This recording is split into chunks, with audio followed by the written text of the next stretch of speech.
legacies to be defined, history to be restored, new rivalries to come forward, and previous ones to maybe conclude, and so much more as TNA brings forward to us why they are the definition of nonstop action as they bring their Slammiversary. And this is simply predicting episode number 177, the last one of a four-bagger this week, as we bring you our outlook into TNA's biggest pay-per-view of the year, outside Bound for Glory, for being perfectly honest, but this literally celebrates the legacy of TNA wrestling. So let's go ahead and leave our lasting impact on this and get right into it. Welcome, everybody, into the discussion.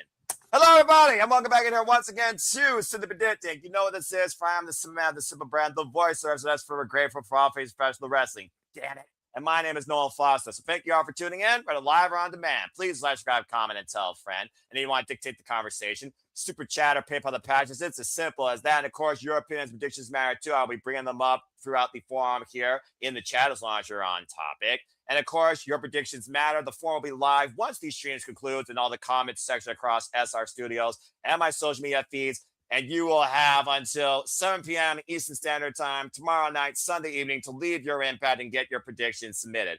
With that being now acknowledged and being foretold, let's go ahead and introduce today's panel as these predictions continue to become more and more and more incredible. This, again, might be my favorite one. I sound like Tony Khan, but each one's getting better than the last. First and foremost, I see he has his hand up, so I will acknowledge him because he also is literally one of the longest lasting impacts, not just on the name of TNA, but also on all of us as fans and friends of the professional wrestling business. Absolutely my pleasure to welcome back to this forum, Jeff Mother, I don't care, effing Meacham. Jeff, how are you, and how are you feeling about TNA Slammiversary? It's so good to see you. Well, let me quickly point out and remind you that the show is starting at 4 p.m. Eastern tomorrow. So having the predictions be open until 7 Eastern will not be workable. Thank so you. There it is. There it is. Even I'm forgetting because I didn't have the time on the friggin' graphic. You're right. So it's also the thing is we're not covering this one because of the lack of access to TNA Plus. So yeah, it's easy to forget. But yeah, the pre-show starts at 3 p.m. Eastern, noon Pacific. So whatever time you need to have the predictions in by before that. Yeah, I'll just basically do it at that time. My bad, folks. Again, I'm so used to evening shows. It's weird. It's weird to have a TNA pay-per-view on in an afternoon. That's if someone else's brain isn't broken enough already. Continue, Jeff. We'll also try not to, compete with NXT or AEW. Yeah, it's going to be a cluster F on a Sunday evening. But as we are the Super Labo Studios, and I'm still TNA faithful until the day that letters die or be acquisitioned by the Fed. Damn it, one way or another, we will be covering this pay-per-view on demand as well as NXT as your reliable outlook coverage of all things wrestling as official by me, the simple man. Whether I'm solo or with others, I promise you all that date and times to be determined. But anyway, thank you, Jeff. But Jeff, how you feeling about Slammiversary overall, though, my friend? It's every time I come together with any of you guys for a TNA discussion or a pay-per-view or whatever, I always go back to that little company that could, and they'll be dead within a year, they'll be dead within 5 years. They should have did a Hogan, and here we are 24 years later, and TNA is still a viable, maybe not thriving the way that experts think it should, but I enjoy the product when I get to watch it. It has not been a whole lot as often as I would like in the second quarter of this year, like I said on my post yesterday. But I am grateful that I get to still be a part of a discussion for this company's broadcast and to have so many people that I love and have been acquainted with for so long be a part of the show tomorrow. So I'm looking forward to talking about it now. I'm looking forward to finding a way to watch it tomorrow when I'm here in the JMN Studios. I think I'm on 4.0 at this point in my broadcasting career. How many locations I shot from? I've lost That's about right. At this point. But looking forward to watching it tomorrow. Looking forward to enjoying all the wrestling as we always do along with Slammiversary Studios. Damn it. I appreciate that, Jeff. Thank you so much. And from one J to another, that's double J, just as good as JEFFJARREWT, because I deem him great. It is, of course, CEO of Cassidy 18 Studios and our chief brand ambassador here at SR Studios 24 and social media guru, the renegade of wrestling, JJ Williams, longtime lasting TNA original fan as well, with the original X Division title inside that morphing grid. JJ, how are you and how you feel about Slammiversary? Good to see you again. Always good to be seen, Noah. I am There it is. doing well, much like Jeff. I mean, I'm looking forward to the Slammiversary card. I was talking with Jeff a little bit after the Night of Champions watch long, and this is going to probably sound redundant. This is probably going to sound redundant. This is probably going to sound redundant to you, Noah, but like, I'm so far removed from the weekly television products that I'm going in here blind. Like, I've seen some clips of stuff, but my decisions based on these matches are going to be based off of my gut, sometimes my heart, what little I've seen from the clips, and the way you sell the matches is you hype them to give us a little bit of backstory. I'm not picking based off of what I've seen every Thursday, 9 Eastern, 6 Pacific on the TNA Plus app. That's not what I'm going off of. So, but I'm looking forward to it. And, as we build to it, what's up, Pop? Always good to see you in the chat. As we build up to it, I may have to, go off screen real quick, go to my closet, grab that original NWA TNA X Division Championship so that I have that when we get to that match. And I do want to throw this out here because I said this to Jeff. If we can raise $50 in super chats during this stream, El Renegado de la Lucha Libre will be on Shenanigans tonight. Oh, Lord. JJ, be careful. How hot is it out there in California? I'm just saying. Did he come That's why it has to be 50 instead of 25. That's fair enough. I'll keep you posted if my friggin' thing goes off. All right. Fair enough. Well, that being said, thank you, JJ. And of course, we're going to talk about the corset of TNA. That is the X Division in our opener because they always set the pace, usually are the opener, and it's the top that of the night. So you best get ready after we talk about the women in the countdown. But that being said, as we go from the Jays, we go to Mr. C. Charles, who believes still in Chase University. I still think you're foolish for that, but I'm still glad to have you here at City for TNA Wrestling. Charles, how you feel about Slammiversary if your brain's been rewired and rebooted? It's good now. And also, stop disrespecting Chase U. Never! Dare you! But overall, I'm ready for tonight now. I'm ready for a Slammiversary. All right, good deal. Nice to actually have you on camera. What an alternative. Just like TNA. Hey, continuity, it all works. Thank you so much, Charles. And certainly, last but not least, he is the admin of the FSB Predictions League and Virtual Online Wrestling Federation that I've been heavily involved in as a participant, but he's also been heavily involved across all my City Predicting leagues and conjunction with No DQ, say no DQ. For the first time ever in City Predicting history, you saw him in the chat live on feed. It is my pleasure to welcome the Beast, Rob Grigg. Rob, how are you? Welcome to Simply Predicting and welcome to TNA Slammiversary. How you feel about this pay-per-view? Thank you for having me. I am excited for Slammiversary like I am every year. It's one of TNA's big shows every year. I don't watch TNA regularly. I try and watch their TNA Plus shows, their pay-per-views, but their weekly shows, because they're taped, I don't really watch taped shows so much. So I don't keep up with all their shows, like all the TNA stuff by watching it live. Like JJ said, I'm going in blind in that aspect, but I am going to be like, I make my picks based on what I know. Sometimes that's I am excited for TNA. I've been watching it since 2002, since it began. On and off, so nice. Yep. So you've seen every era thereof, whether it was Jeff Jarrett, Jim Cornette, Aaron Watts, John Callis. Shall I continue, every Jeff? good and horrible era. Well, for all you know, your predictions, they might be quite reliable. So happy to have you part of the fray. And speaking of reliable, coming in as well, it's Mr. Reliable, Walter Cruz of the Rage of Wrestling. Wow, this is really going to be something special. I'll let JJ figure out the windows here. Walter, welcome to City Predicting. Been a moment since I've seen you. How are you? How you feel about TNA Slammiversary? I'm doing okay. I'm a little upset that I didn't renew the TNA thing, but trying to cut costs where I Priorities can. over passions.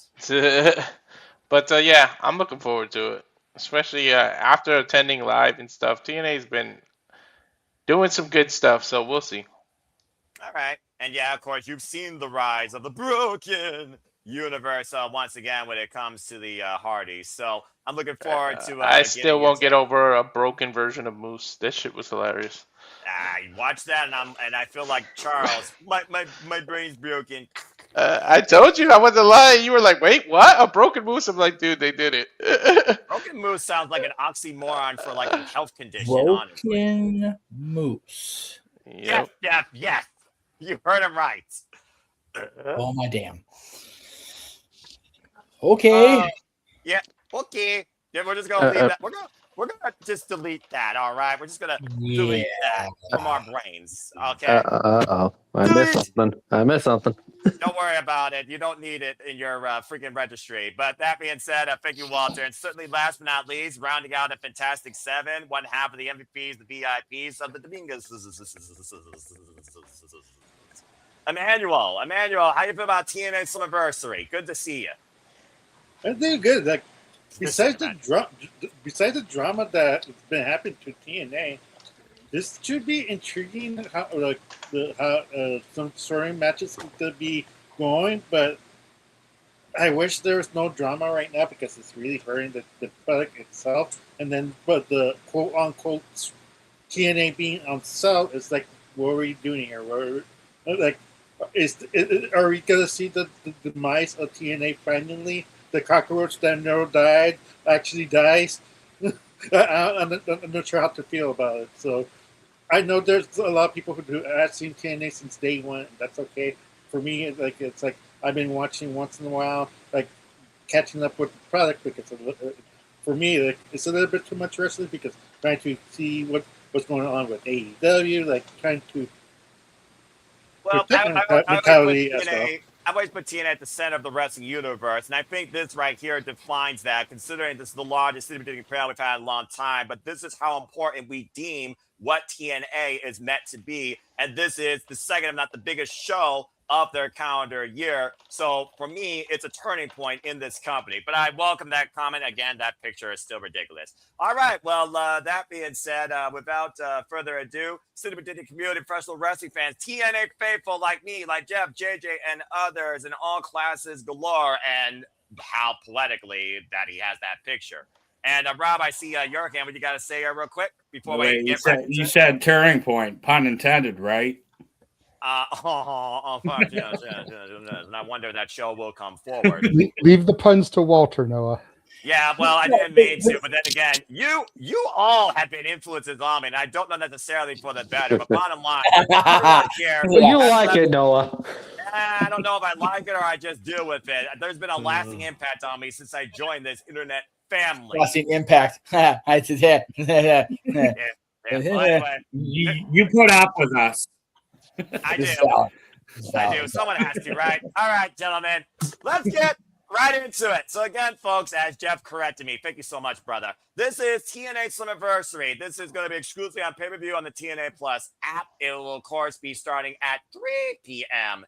Eastern Standard Time on Sunday evening. And that's when your predictions, of course, will be final. And the form, again, will be out and sent to everybody here after the stream concludes. As far as the countdown goes, the countdown, I believe, will be free for TNA Plus either subscribers or accounts. And there is, as Rob's told the 3 up, a triple threat. And we talk about, again, the cornerstones of TNA, the X Division. The other cornerstone, in my opinion, is the women. Ever since headlined by Gail Kim, Awesome Kong, Taylor Wilde, Sarita, Shall I Go On, Daphne, rest in peace. The knockouts have always been truly the alternative to find a woman's identity in professional wrestling. Hello, Harker, Country, Mickey James, and Tara, 2 of my all-time favorites. So here we have this opening contest. You could be seeing possibly a future challenger for the TNA Knockouts World Championship. Mara Sade, Indy Hartwell, who just recently resigned, and Elena Black, who looks to introduce an era of Black. All three of these women have a fair share of momentum going in right now to this match. A little bit of jaw-jacking. We see Mara Sade, of course, in that fallout with her and Tessa Blanchard and crew alongside Demon X Bunny. Elena Black, who's literally been spearheading this thing on her own by herself. But we did see Mara Sade, I believe, get the better of her in a one-on-one match with a diamond-studded baseball bat. And Indy Hartwell, who's been going at bat alongside Steve Morella against Stax and Anna Grace, Indy Hartwell has been looking for her chance to finally become the knockout towards the TNA Knockouts World Championship. So simply put, it's a triple threat. Who takes one step closer towards becoming maybe the knockout in TNA? That's the only thing you got to consider. I don't consider anybody here a buffer or a fall person. I just see three women that are looking for that next step towards the ultimate opportunity. Now, because of the size of the panel, because of the indication of the match, we'll just have one person give a thought here for this. And if people agree or disagree or have a different take on somebody else, then I will open it to that. So that being said, we're going to kick things off because he actually has seen them live. Walter, what do you think about Elena Black, Indy Hartwell, and Mara Sade? We got this triple threat encounter in TNA. It's a triple threat with nothing really on the line except maybe pride. But who do you think needs this more to maybe put themselves in the conversation towards the TNA Knockouts World Championship? Who you got? Elena Black has been on the rise since she's got there. I think she's got a lot of momentum on her side, but believe it or not, I think Indy needs it to get back to that prominence of being the champion, because she's had a few title shots, and I feel like Indy kind of slowed down and lost a little momentum. So I feel like Indy needs it the most, and I think they're gonna give it to her. And I can't figure out Fall Guy and all that either, because all three of them deserve the victory. But I'm gonna go with Indy Hartwell. All right. So that being said, he set up for Indy Hartwell. Does anyone want to put a bout out there for either Elena Black or Mara Sade, or do we all believe Indy is that impressive and the heart won't quit? Going one. Hello. Rob's got a different pick, and so does JJ. Interesting. Rob, since you're the newest comer here, I will go to you first, and then we'll go to JJ to see if he agrees with your kid's other brain or you. Who do you got in this, Mara Sade or Elena Black? So, I got Elena winning, but because it could go either way, any one of those three could win. But TNA is like, whenever I watch their pay-per-views, it's usually Mara Sade, Indy Hartwell, Elena Black. The last little bit have been those three interconnecting with each other, and they're either they go based on who they're hot on at the time. Like, 1 minute they're hot on Indy, 1 minute they're hot on Sade. I think they're big on Elena right now because she's a newer signee. So I think Elena gets the win tomorrow. And I'm hot on all three, just saying. Yeah. Damn it, Walter, you freaking idiot! All right. There it is. It's going to be at least one of those tonight, I'm sure. Well, thank you for that, Rob. I like the fact we had two on the conversation, and Jeff just foreshadowing the future. He sees the future. All right. Well, JJ, what do you got to say regarding this before we move on? Do you also have, because let's just also put this out in case people don't know, Elena Black used to be involved in a different brand that this man is an ambassador of and very familiar with. In fact, all three of them at one point were involved in that. I think that's some crazy nonsense. But JJ, go ahead and lend your piece, because I do think it's fitting that you talk about what was NXT, that's now TNA, that could define the TNA Knockouts World Championship, hopefully just within TNA Wrestling, damn it. Go ahead. What's your pick? Well, you took some of the words out of my mouth, Noah. You should have just let me say my piece, because I was going to bring up who was my girl in NXT. Like, all the above. Other than Thea, of course, which everybody knows, like, I have been a Cora Jade shooter since I discovered the Rainbow Bright brand. I'm aware. you know. And by the way, Noah, where is lockdown going to be next month Oh, or it's in gonna be August? it's gonna be in Chicago. Why do you ask? Oh, damn it. So while this may not be announced as a number one contendership, I definitely feel this match is going to have title implications and Elena Black winning. Next pay-per-view is in Chicago. She is one of the daughters of Punk. She is from Chicago. I just think it makes perfect sense for Elena Black to challenge for the title at Lockdown. All right, fine. The That's a fair show. only way I could see something different happening, and we'll get to it later, would be potentially as part of the reaction of the Knockouts tag titles match. What are you cooking? Well, All right. one of these three women have been running with the challengers for that title. So That's true. how strong do we want to make that team look?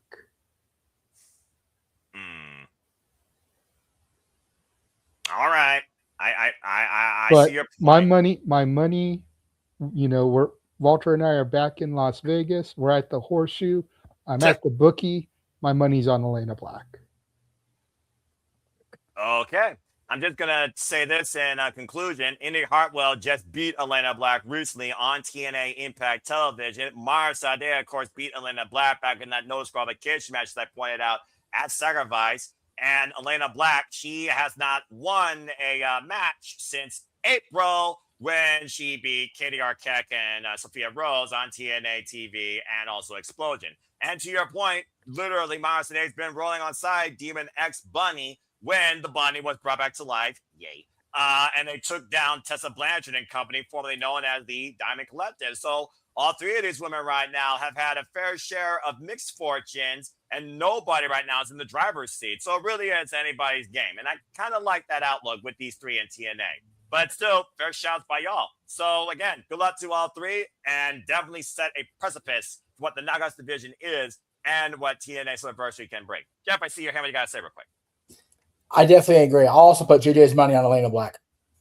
About to say, always been on Black, right? House always wins, but in this case, I go with JJ because I think Elena's due. She hadn't won since April, so and I think they're not necessarily dropping the ball if she's not champion soon, but they're definitely fumbling it. About to say, wouldn't be the first time, right, to miss the first down. Okay, fair enough.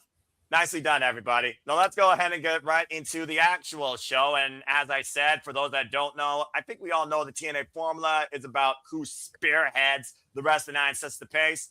Well, you might as well start all the way back with TNA Day 1 when it comes to the division that was defined truly by no limits. Let's dive in and raise the bar with this year's Ultimate X match for the TNA X Division Championship. Oh, boy. We have Fabian Aichner, of course, formerly involved in WWE. You might remember him as part of Imperium, who recently came and crossed the line. Mr. Alexander beat Leon Slater thanks to the system's help in 2 out of 3 falls to finally seize the TNA X Division Championship, stopping Leon Slater from surpassing Austin Aries as the longest reigning X Division champion in a single run. Damn it. And, of course, the youngest in charge, Leon Slater, former champion. Casey Navarro, formerly, of course, known as the Promise, used to roll alongside AJ Francis, but finally put that to bed, thankfully, and crashed that jet. And was able to beat him, of course, no disqualification match. Now finds himself involved in the X Division Championship picture. Amazing Red is back in TNA. Yes, freaking go, please. Formerly involved in Ultimate X and former X Division champion in his own right. We got a Chippendale dancer apparently involved in this as well. And all right, who's gonna do it? Jeff or freaking JJ? Say who the guy is on the far left, right, and what it's about before I introduce more about this match. Go ahead. The king of TNA, Frankie Kazarian. Damn it! And this is his first Ultimate X match since 2011. When he last won the championship, successfully retaining it against Jeremy Buck, Max Buck, and Robbie E. Oh, at Victory Road 2011. This will actually be his 6th Ultimate X match, actually. Kind of crazy. Bottom line, folks, for those that don't know, to win Ultimate X, you got to climb the truss, go across the ropes, and seize the title in the middle of the cross. And I believe that literally both feet have to hit the mat, and you will leave the X Division champion. Now, in typical No DQ fashion, when it comes to multi-person warfare, thank you. You, everybody, of course, know when the field involves 6 or more, you get 2 picks. So that applies here. Primary worth 2, secondary worth 1. In my opinion, this is probably the top 3 of the marquee matches on this entire card. So I think it's only fair that one says their piece. I'm expecting at least 6 of the names to be picked amongst this field. So let's go around the horn and see who you got leaving with the X Division Championship. And I think it's only poetic that I start literally with the man holding version 1 on his shoulder. Acknowledge it, damn it. There you go. Hi, JJ. So, JJ, who you got leaving with the X Division Championship? Good luck.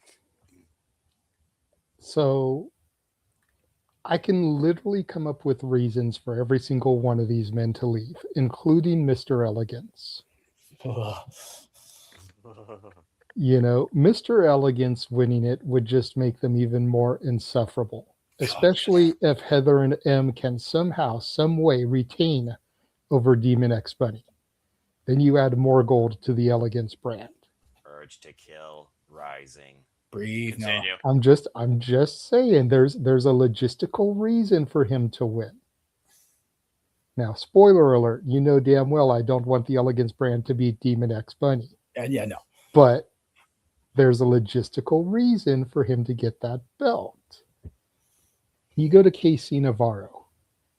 It's a guy here, a kid that they can literally throw the company on his back like they did with Leon and let him have a nice run with it, because I don't see KC Navarro being one of those guys to leave the company anytime soon, the way that I see a Leon Slater. No. Fabian Aichner. Jeff made a great point today during the watch along about Imperium and, you know, behind the music, where are they now? I'll let him get a little bit more in depth into that when he gets his opportunity to speak. That way I don't steal everything from him. Well, thank you. But the fact that Aichner is here re-solidifying himself as Fabian Aichner instead of Giovanni Vinci. Yes. And looking at what his Imperium brethren have done is reason enough to give him this belt. So that takes 3. Cedric Alexander, I feel like he hasn't had the belt that long. He hasn't. So a retention for Cedric would make sense. At least let him hold it till Bound for Glory. He won it last month on May 14th, like I said, 2 out of 3 falls, and this would technically be his first defense. Exactly. First defense. How many people not named Sasha Banks lose the title in their first defense? I'm sorry, did I say that out loud? CEO? You're not sorry, and you did. Yeah, everyone heard that as far as the West Coast goes and the East Coast continue. Leon Slater, I mean, again, you want to talk about a kid that you threw the company on their back and carried it to heights. But his contract is coming up in the fall. So they're not going to give him a second run with the championship just to have him turn around and lose it at Lockdown or Bound for Glory. He's probably going to keep losing on his way out, at least in these big matches. He may get the occasional, you know, throwaway match victory, but these big title opportunity scenarios, they're not going to strap anything to Leon because he's probably WWE bound. That leaves the 2 legends. Frankie, the future Kazarian, the king of TNA. As he used to say, and Jeff knows this slogan oh too well, the future is now, and the future looks good. Yes.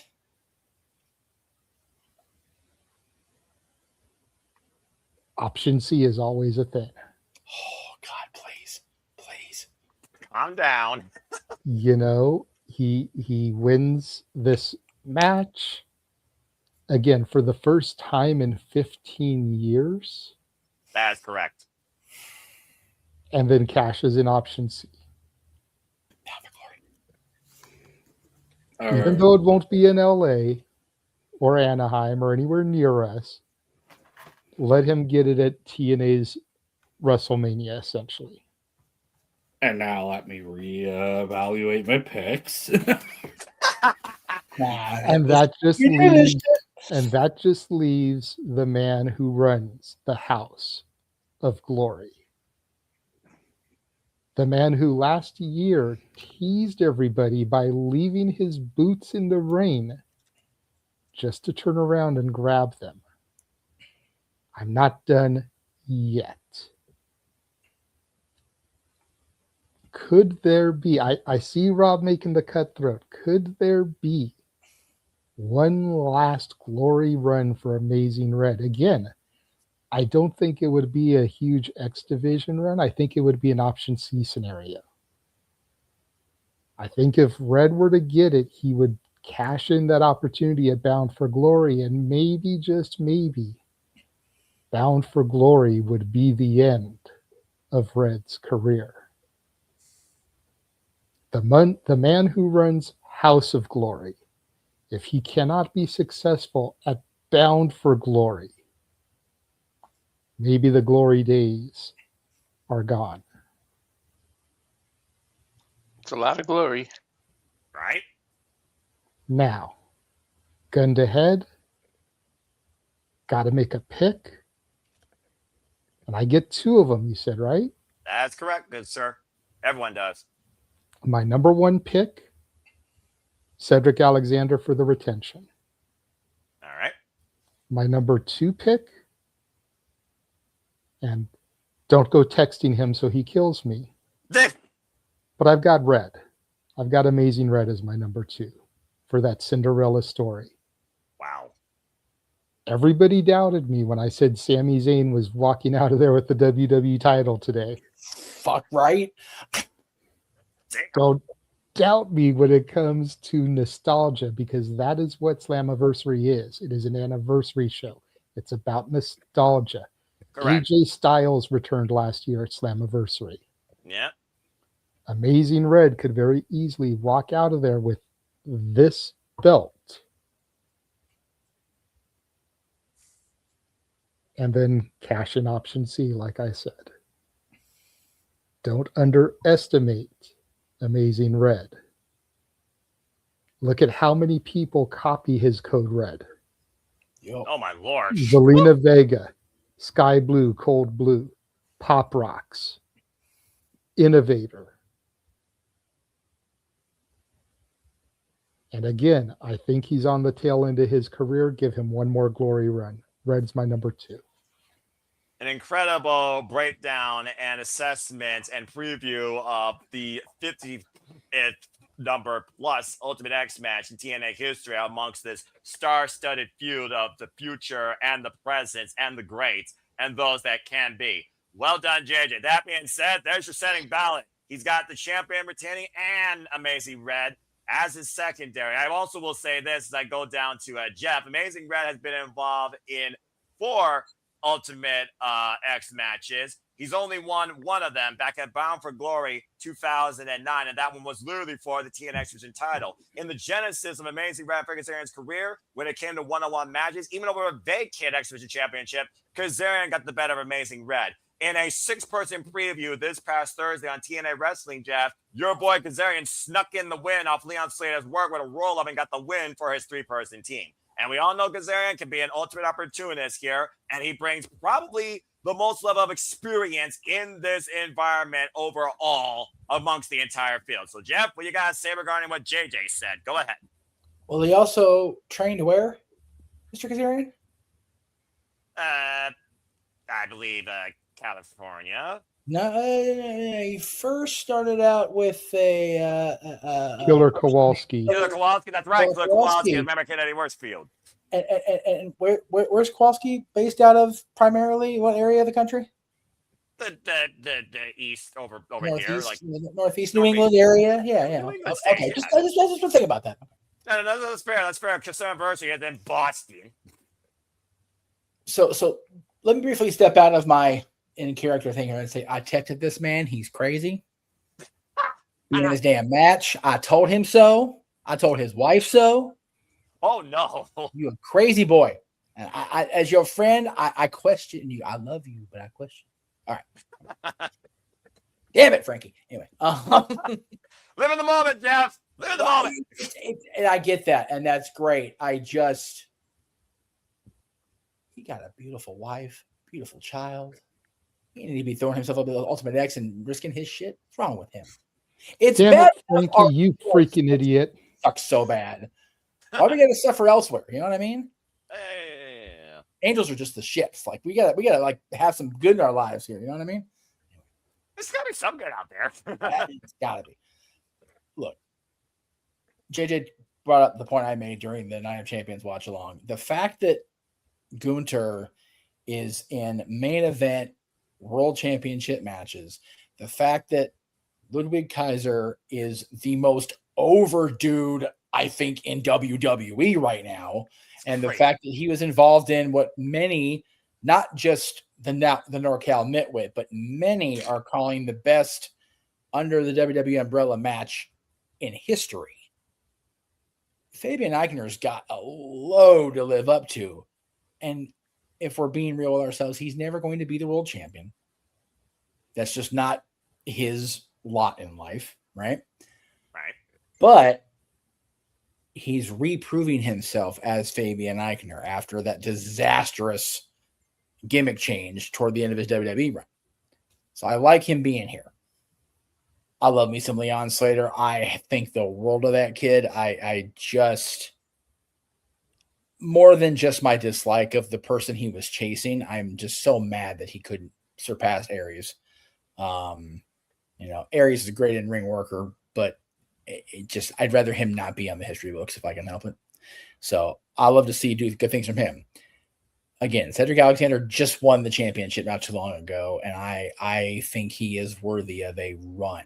That guy's been worthy of runs for the last 10 years, and he should get a run here, personally. KC, have not seen enough of him to have a valid formulated opinion. I just like what I see so far. Fair. And then you got Red, who is another crazy person. He's not called amazing because he happened to work with Spider-Man. He's amazing because he's amazing. And then you've got Frankie, who just, no matter how many times I think he's going to, just settle into that, that legend role, that the passing down the knowledge role, he just comes out there and just continues to be not only the coolest wrestler alive, but one of the best around. Nothing's gonna ever keep him down, as you know. He's the best. I'm not saying until shenanigans, maybe. That's right. Fair enough. Yeah. Super chat. Hey, we need to do a karaoke this month between freaking 4th of July next week and Disneyland's anniversary and a couple weeks after that. We got to get some sort of combined karaoke hybrid, like patriotic songs and Disney songs, because I'll sing that shit to all fucking night. I don't care. I'm digressing. Possibly. Yeah. Anyway, I'm wavering way off. My picks, you're good. I got Cedric to retain is my top pick. I want that for him. And I'm going to go with Frankie as my second pick just because I want that so bad. I want him to option see it. And I will tell you this. Disney World's only an hour drive from Tampa, which is where Bound for Glory is. Can very easily book a decently discounted hotel at Disney World and have somebody drive me into Tampa to watch Frankie Kazarian regain the world title. He gets a shot at the championship. I'm going to be in Tampa in October. I'll find a way. I will hold you to that on the timestamp, and if I find out that becomes a thing, you'll be the first person I text. I promise you that. I missed him winning the world title in real time because they couldn't fucking book it in LA because, fuck NXT for that. Said what I said. Said what I said. I don't care. I love Trick. I love Trick. I believe in Joe Hendry. Fuck Frankie on that. And I love all ego. I love me Smith and Page, but God damn it. You were there for a billion for that crowning moment, and mama was there. crashing the table. It was over. Jeff, who did you say you believed in? Oh shit! Say his name and he appears. I believe in Joe Hendry. Or be cursed. Shut it up, Charles. Right? Bloody hell! Get that off the screen. Hendryhausen. Book it. Hendryhausen. Bloody hell. All right. Well, that being said, anyway, yeah. Cedric to retain and Frankie to do Frankie things. Let's be real. He's going to do that here. He knows how to use his environment to his advantage. We know that. Just remember, you have a beautiful wife and child, Frankie. Don't be stupid. Look, as long as he doesn't do the slingshot guillotine leg drop from on top of the ropes, I'm sure he'll be fine. For fuck's sake, can we not do that, please? Or Leon Slater do a swanton 450 at the very top of the damn thing. Or anybody take the AJ Styles bump. Like, no. We don't talk about that one. That was debilitating, nearly. That was worse than elevation. It could have been. Yeah. Can we just resurrect the flux capacitor for this show? Oh, yes. Yes. Everybody, like Frankie needs to do the Spanish fly until somebody fucking gets it. Wait until we get lethal lockdown. We have somebody running across the cage again, and yeah. Why must you bring up live in-person trauma? Why? Do you understand the amount of alcohol Elix had to ingest to get over that, and I had to ingest to get over watching that? I know. Yeah, I watched it live too. So okay, but live in person. But Jeff no, was not there. in person, but I was there with SoCal Val digging her nails into him. Yeah, like dude, there's a legit scar on my arm, fucking 22. Almost 22 years old from SoCal Val literally gripping me because her friend Elix Skipper damn near died in front of God and everybody. Like, no, I don't need that shit no more. Yeah, literally, he is a 110% live witness as we put away the past and look towards the future of the X Division, the division defined by no limits. Thank you, Jeff. All right, Rob. Now you're on the bubble. So far we've had Cedric Alexander, Frankie Kazarian, and Amazing Red mention. Are those the names that you were thinking about, or do you have somebody else in mind outside of that? What are your two picks? Well, I like all the scenarios that both of you have laid out. But I only see 3 possible winners. I don't think Fabian's winning. I don't think Elegance should not win. He should not win.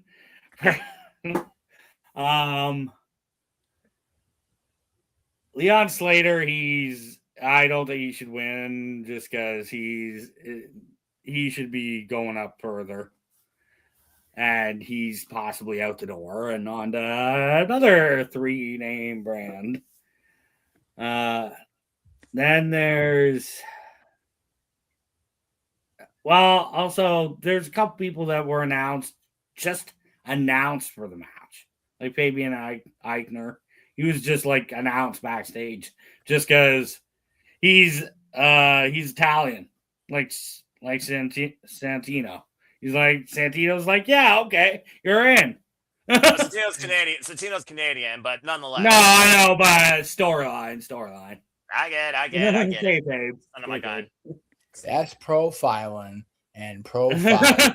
Bro. Yeah, well, you watched that episode.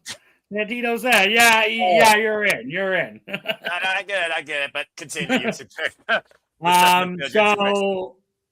So then there's Amazing Red, who just got announced at the very end of a TNA Impact episode, be involved in the match.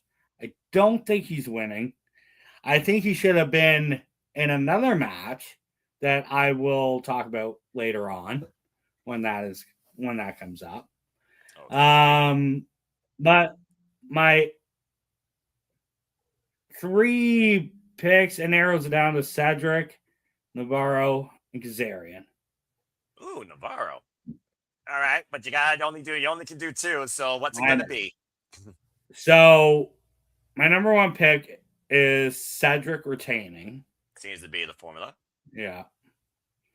My number 2 is Navarro because recently his uncle passing away and maybe them wanting to give him something because of that.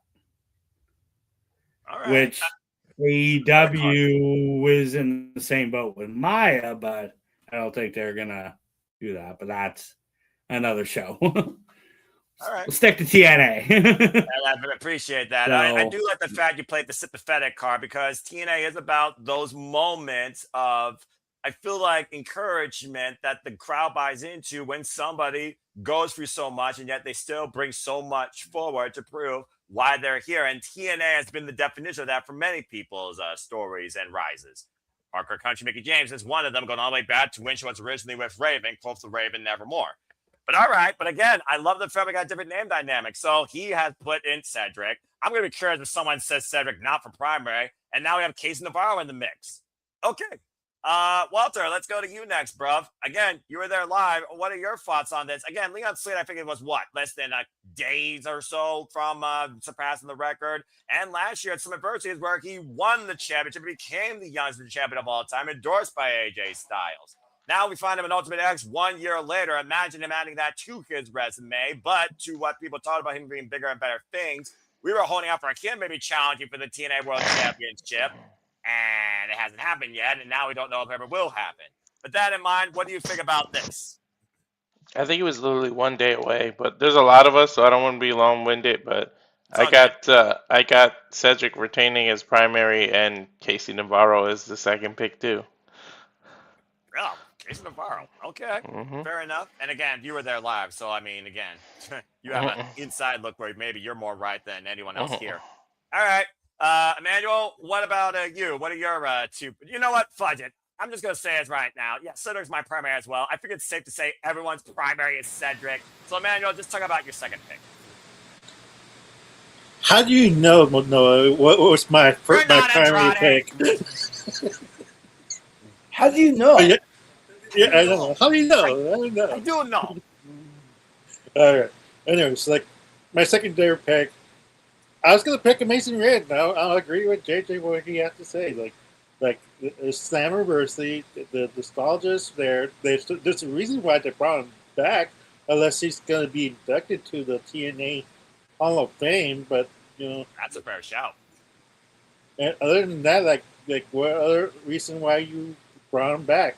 It'll be a great way to boost up the get work for the younger people with the Mason Wrestler.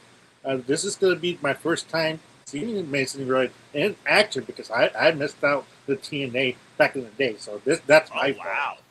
So it's going to be interesting, but I know the recognition of his name, like with this finishing move, how to do it properly. The DE, just saying. Many imitate. No one can duplicate. Continue. Yeah. Yeah, exactly. Nobody could duplicate it, the original, but for me, that's my secondary pick. All right. And last but not least, Charles, pop out your manacle. Who you got besides Cedric? Who's your secondary? I'll be surprised if you pick a name that hasn't been said. I think we've almost covered all the field except for Fabian Aichner and Mr. Elegance, and rightfully so. Well, my second pick was, in fact, Mr. Elegance. I was going to play that card at some point tonight, but I did it for her. But, here we are. Why? Well, two things. I think Jeff's giving me the side eye right now. I'm giving you the side eye. What the fuck? Because of two things. One, because I'm afraid of what's going to. Thank you for that. Well, You're not welcome. Well, two things. Considering that I already know who I'm picking later on for the Knockout Tag Title match, I just see a clean sweep for the Elegance brand tonight on the show. Charles, I'm warning you. I'm gonna cut you off this fucking feed if you say what I think you're going to say during that match. I'm warning you right now. Wow. Do not. That's with that man's bunny. Don't do it. Don't Yeah. do it. Put the bunny back in the box. Everyone Let shut up! the belts back on the bunny. And then have her do a Stacy Keebler style photo shoot. Jesus Christ. We're going to crash Noah out. Stop it. Charles, you're so Mr. Elegance. Okay, so everyone said Cedric, and we basically said every name except for Fabian Aichner, and I'm just going to say, like I said, Sid Alexander. I mean, it's one of those things where I look at the future of the TNA World Championship, and Mustafa Ali is not in the equation. Leon Slater is not in the equation. If we've already ran back freaking Kazarian and Mike Santana, that was the better part of the story of last year. And you also don't know, again, was Amazing Red a one-up to boost ticket sales, or are we trying to make a first guy? And to be fair, Mike Santana, Amazing Red, they're both New Yorkers. So, I mean, there's also that as well. That could be a match. I think I'm going to go, though, again, Cedric just got it. He needs to retain, I think. I don't think I need to see the Exhibition Championship flip in less than 40 days. So, Cedric, primary. Secondary, I want to say Leon Slater because I want him so effing bad to do option C, but I feel like they're just going to pull off some sort of Bound for Glory gauntlet, and maybe he gets it there, or Bound for Glory series and gets it there. Either way, he's a future challenger for TNA World Championship, or he needs to be before he leaves TNA. But I think my secondary right now, considering he literally won it last year, and if he can make this a stage, I'm gonna go with swing with the fences, and I'm gonna say, yeah, I think I gotta go with Amazing Red. I don't think this is just one of those things where it's like, he's here, let's boost ticket sales. Why not give him a moment? I'm gonna go with Cedric and Amazing Red because I really want to see Amazing Red with this title one more time because I think he deserves it. I mean, he's a former 3-time X Division champion right now, so I think it'd be a cool moment, honestly. I really do. So, yeah, Amazing Red, Sid Alexander. All right. Well, that being said, why Charles just made my blood boil. Thanks a lot, bro. Let's go ahead and move on from there to someone that should be a little bit easier. Bang, bang, not Mick Foley. Eric Young, the man that has lived or died 6 or 7 times. He's had more resuscitations than freaking King whoever. Divorced, beheaded, died. Divorced, beheaded, survived. His freaking wives. If you know, you know, folks. Straight up, it's a grudge match. Eric Young versus Ricky Sosa. Ricky Sosa, of course, who recently came into TNA. He met Eric Young on the bad end of a pile driver and was out for a period of time. Also, he came back and he cost Eric Young, preferably the TNA World Championship, when he challenged Mike Santana a couple of weeks ago. So now we got a one-on-one grudge bout here. Eric Young, who's already been involved against Leon Slater, who did beat him, by the way, despite the fact he took a pile driver previously. And to my knowledge, Eric Young has only had one pay-per-view win this year against BDE, who's not even involved at TNA Slammiversary right now. So straight up, do we see Eric Young's cleanse coming where he freaking is going to, purge Ricky Sosa from TNA Wrestling? Or do we see Ricky Sosa drop Eric Young, at least in this match, and hopefully move on to bigger, better things? Because when he was introduced by Chris Bay, I could have sworn this man was going to go after the X Division Championship, if not be involved in Ultimate X. That's not the case. Straight up, grudge match, short, sweet, and simple. One person say their piece. If we have a disagreement, we'll continue. Otherwise, we're going to move on immediately. Let's go to Emmanuel in this case. Emmanuel, bang, bang, Sosa, or Eric Young, violent by design. Rest in peace, Joe Doring, by the way. Who you got?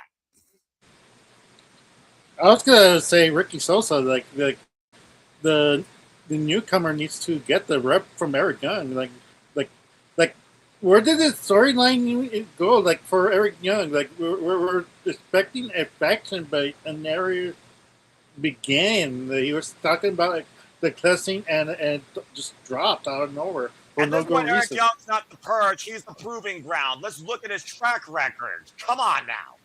Yeah. Doesn't Eric Young have a title shot coming up because he won that Battle Royal? No, he already had it and he lost. Oh, he had it. Oh. Thanks to Ricky Sosa returning. Yeah. So, for me, like, it's obvious, like, if they're going to really push TNA into having newcomers and and make it the product more appealing. Ricky Sosa needs to win this and start developing the newcomers and the new stars of TNA. If not, then it's like, what are we doing, TNA? Like, you can't rely on the veterans forever. So it's time for them to get the boost. Paul Heyman said on Chris Van Leet's podcast that he may have been involved in TNA during 2010, but the focus was pushing legends and leaving the younger talent underneath them, and he didn't want to be any part of that. Talk about putting back a bygone era. If Eric Young is deemed immortal, I hope that you are wrong in that outlook, but Ryan, your prediction. That being said, he said, bang, bang, Sosa.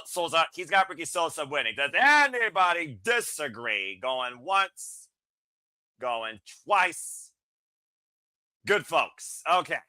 It's like, seriously, come on. If Ricky Sosa loses, what are we doing here? Rob? Really?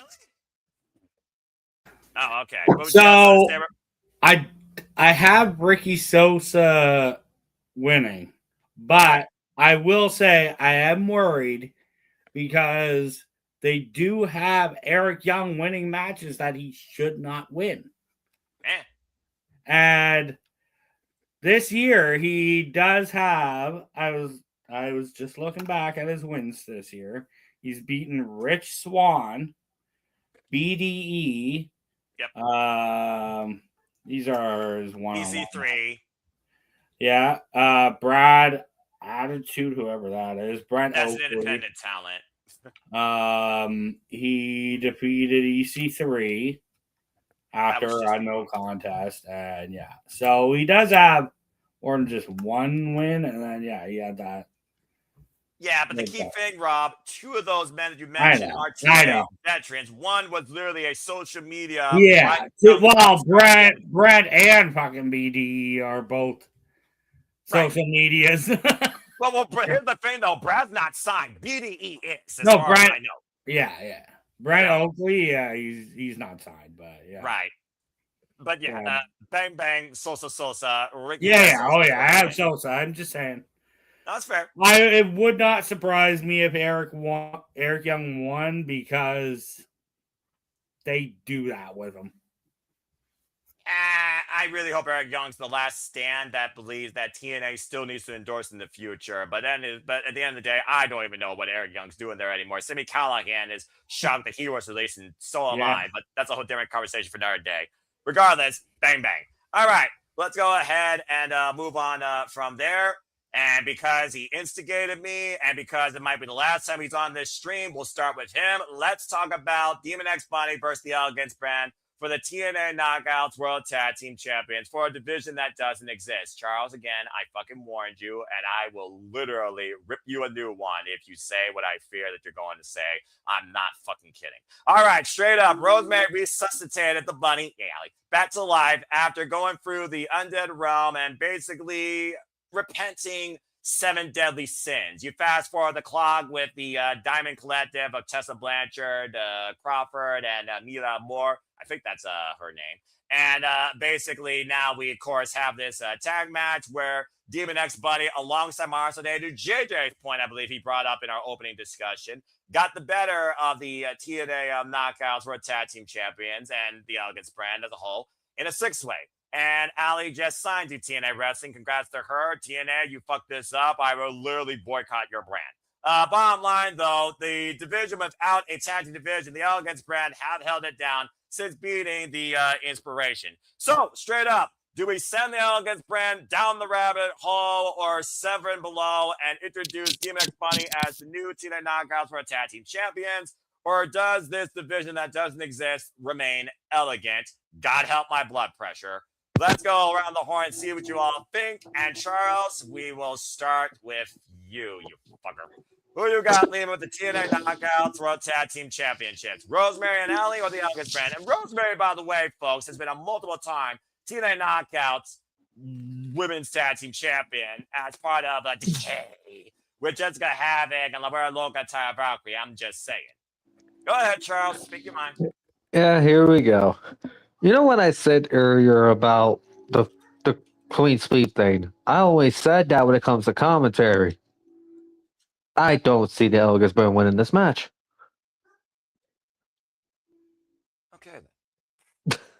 I said that just because of what they could say on commentary during the show. Depending on when these two met the Ultimate X and the Knockout Tag Title match placement on the card.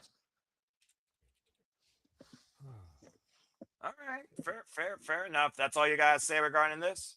Yeah, I was gonna say more. Rosemary and Allie gotta win the titles because if they don't, then what are we doing? Because there's no one left at that point. Yeah, you think? What's the division without division? What's the championship without somebody to go after it?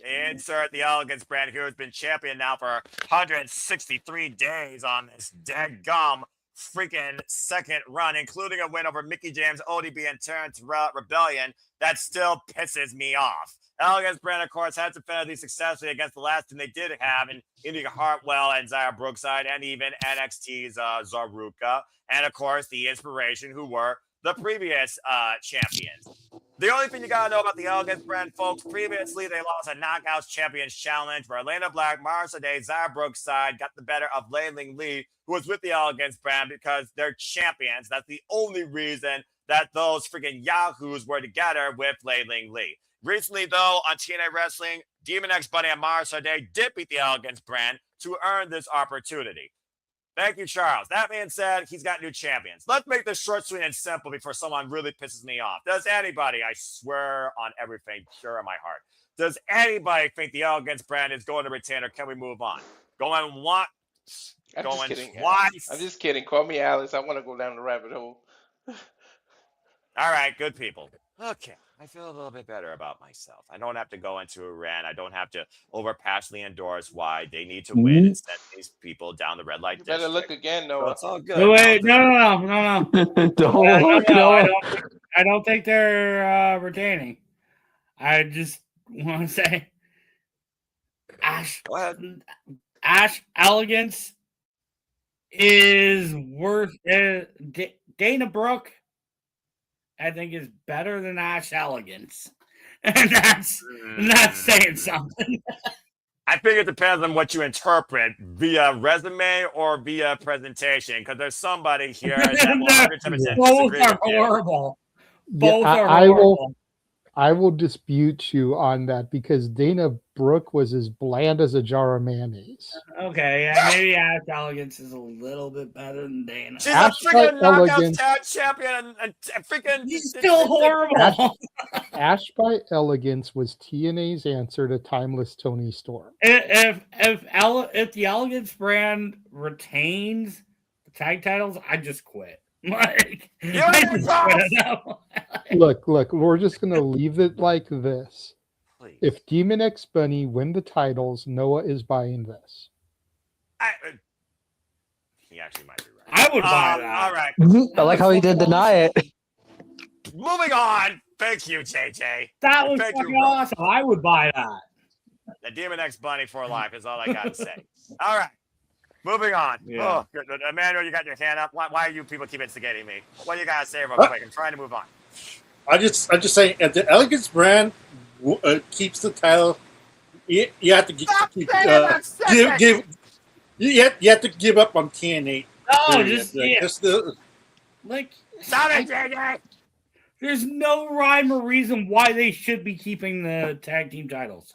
Thank you. I will dispute you on that. Allie back for a reason. Brought her to life. Yeah, brought her to life for a reason. Give them the titles. They'll breathe new life, pun intended, into those championships. All right. JJ's trying to speak now. Let JJ speak and finish up because y'all are really trying to raise my blood pressure for all the wrong reasons. JJ, what are you trying to say? The reason for them to keep the titles, and again, Noah, it's not because I want them to this time. You know I've been an Elegance brand shooter, but I've got Demon X Bunny here. But the reason for them to keep the titles is exactly what is happening here right now. People are going to be pissed. People are going to continue buying tickets to see them lose. No. You've gotta have those good heel champions that you want to see the baby faces overcome. The baby faces are always better on the chase. If Demon X Bunny gets the titles, who do they have to feud with? They can The send the Elegance brand. Yeah, That's it. There are no other teams. I get that, but JJ, let's be honest here. They can send them to the Undead Realm and they never have to be seen again. That's another beauty spot for TNA Wrestling to restore prestige to a division that can build from the ground up. All right, we can see a genesis with Demon X Bunny at the forefront. They did not resuscitate the bunny back to life after fucking 7 years, but on the lose to that plastic bimbo wearing Brad. And you really think people are tuning in to see the Elegance brand lose the tag team titles? If they keep the titles, they're just going to tune out. I'm not going to keep tuning in to see them lose. Half the audience left prior to the main event of Bound for Glory last year. I expect the audience to leave in droves if the Elegance brand still hold on to these titles after the TNA faithful see what they've done to try and bring back Allie to life. And Rosemary's been given the shaft since prior to the damn pandemic. Okay, that being said, we all say Demon X Bunny. Everyone can shut the fuck up. All right, moving on. Frankie Noah. I can shut the fuck Calm up. down, Noah. All right. Fine. Damn it, I'm fine. Fine. Okay. Are you fine like Blackheart Leo Rush?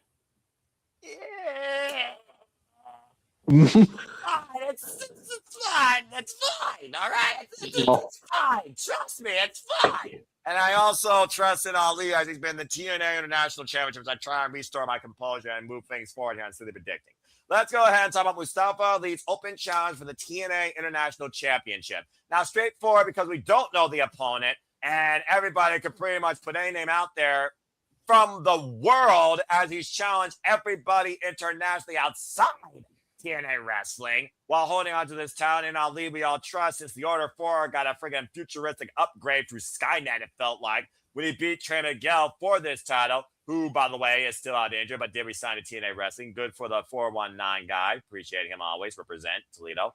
Mustafa Ali once again defends the TNA International Championship. Now, here's the thing. Open challenge, anyone, anywhere, anytime, but he wants to be somebody from outside TNA. He wants challenges to come from all over to face him. So Ali has brought open TNA for somebody to cross the line. So straight up, guys, you got 2 questions here, and everyone will get their piece because this actually has a different dynamic. Does Ali retain? And if not, who takes it from him? Do we have a brand new international champion, or in Ali, do you still trust? Let's go around the horn and see what everybody thinks. And we will start with Walter because he hasn't started one off here. Then we'll go to Rob, JJ, Emmanuel, Charles. Walter, in Ali, do you trust? What do you think about his run as TNA National Champion so far? And do you have any idea who could show up? And even if they did, does Ali lose the title? I have no idea who's gonna answer the challenge, but I'm trying to think of everybody who's recently released or not. So, you know, That's a long list. That's a long list, dude. It's a long list. I say he loses. You know what? There's rumors that the whole Danhausen thing was Baron Corbin. I think Baron Corbin goes to TNA, and he Bishop answers Dyer? this. Yep, Bishop Dyer will answer this and defeat Ali. He's in MLW right now doing isn't he a champion over there or something? MLW? I believe he's still tag team champion. He's but tag team champion, but you can be open contract. TNA kind of lets you do that, but let's see if he has to give it up there. All right. But either way, you got Ali retaining if it's not Bishop Dyer, though, right? Mm-hmm. Okay. Well, I'm going to just put this out here before I give it to Rob. Believe it or not, folks, Mustafa Ali has held this title for 77 days. He's defended it now in UPW, TNA, ACW, House of Glory, and he just literally defended on the 20th in NGW. He's already has 8 successful defenses. Casey Navarro, Rich Swan, Jerry Morgan, Dylan Donovan, Kevin Lee, or Kevon Lee, excuse me, Chaz Hall, TW3, Adam Brooks, who we saw literally the first defense on TNA Wrestling when he introduced that he wanted to challenge everybody from all over. And he's had since TNA Rebellion when he won this title. His I know longest what would match piss was you against off Dylan Donovan. if What's somebody from NXT answers and win the title. That'll piss you off because they gotta have it giving NXT the freaking titles in TNA. I'm really getting fucking sick and tired of NXT trying to make TNA their bitch. They already No, tried to I think ruin they're the done Knockouts with that Championship. crossover All right. stuff right now. But I'm not trying to go down that proverbial road, okay? I just recovered from you guys giving me an epilepsy of headaches from Demon X Bunny not being called the champions and Elegance Grand Pos retaining. So I'm trying to be in a better mood right now. So let's not bring up NXT, please and thank you. Let's not forget what happened last year at Slammiversary, one of the worst main events ever. Just saying. All right, but that being said, he's got Mustafa Ali retaining. Rob, what do you think about Mustafa Ali? I mean, again, with the fact that at this time last year, he was feuding with Mike Santana and trying to be the next great leader that TNA needed. Now he's a whole different form of leader for TNA, defending this international championship and raising its stock of prestige. So do you think it's TNA that does that? And who you think shows up? So this is where I thought Amazing Red should show up. I think he should have been the one challenging Ali in this match because at the last House of Glory pay-per-view, both of them were on that card. Correct. Amazing. Both of them were facing either opponents. They could have did a tease there to set that up. And they've been on multiple cards recently together for House of Glory. So it would have been perfect for them to be like, oh, okay. Amazing Red versus Ali. Give Ali somebody that can work well with him. And somebody, it won't hurt Amazing Red to lose to Ali. So I think they fucked up with that. Pardon my language, but yeah. I think they fucked up with that. Who I think they're going to bring in? I think they're going to bring in Apollo Crews. It's the only name circling around that I see viable that is not under the 90-day contract part going up to here. Because I think he's past that. Or I don't think he has a 90-day contract. I think he just got released type thing. He didn't renew his contract. So I think he beats that. And they had a story in WWE before. Yeah, you're right. They did. I almost forgot about that in the bygone life. That's a fair shout. Continuity. And my pick is still going to be Ali retaining, though. That's fair enough. Well, all right. Well, shout out to Datilda, minding more for Pink Power. If you follow her Pop Culture Powerbomb, Razor Wrestling, fellow TNA faithful, and much like JJ, who's always said, in Ali we trust, I don't expect JJ's opinion to change whatsoever, as he literally does the stance, and I would do it with him. So, JJ, I don't think I even need to ask you as far as retainment goes, but you're also one of those people, as of course we covered so much independent wrestling with Pro Wrestling Symphony and GCW and HOD and Prestige. The list goes on and on. What do you think? We are out here in Boston, Massachusetts, not too far away from House of Glory, clearly. But who you think could cross the line? Somebody that was released from the Fed or somebody from House of Glory that we've covered before, Major League? Like, what could really be offered here to Mustafa Ali to come after him? Because that's what Ali's basically asking for. Someone, please prove me wrong. Kind of reminds me when he once faced Ruma Takahashi in New Japan Pro Wrestling, and he was undefeated practically for the longest stint of his career on the independent scene while still with TNA Wrestling. Feels like he's trying to rebuild that, though, this time with the TNA National Championship along the way. What do you think about this? So there's been rumors circulating that a former multi-time singles champion is going to show up at Slammiversary. A former multi-time WWE singles champion is going to slow up at Slammiversary. Now, we have an open challenge here. This seems like the perfect opportunity for that person to show up. Right. Question is who? Now, I can think of a couple of different people. One I can think of And it would most definitely be in a manual card situation Oh, Lord. because even though I'm going to say it, I don't think it's realistic. But this Okay. individual is a 5-time United States champion, 1-time Intercontinental champion, 3-time World Heavyweight champion, 14-time WWE champion, and just happens to hail from Massachusetts. What? Retired last year in December. What? JJ, what? Like I said, huge Emmanuel card situation. I love it, though. That's brilliant. That's But- hilarious. No. But Don't interfere. Don't interfere. now before everyone starts calling me crazy, let's think about this for a minute. Okay. Let's think about this for a minute, okay? In a realistic world, as unrealistic as this sounds, in a realistic world, TNA is WWE's partner. TNA has been dealing with a lot of negative publicity here lately. TNA needs something. You missed your cue, Noah. About TNA well, needs he's no longer something. something. He's Doyle. TNA needs something to swing the pendulum back to some positive publicity. Right. And a one-off appearance by John Cena to face Mustafa Ali, who I believe he also had a feud with. Could be an interesting one-off take. John Cena has never faced Mustafa Ali nor teamed with him. They never met each other. Okay, I could have sworn there was something there, but I could be wrong. No, I looked. That said, though, and I'm not done, Rob, put your hand down. Yeah, I see you, Rob. You're good, brother. That said, though, there is another WWE superstar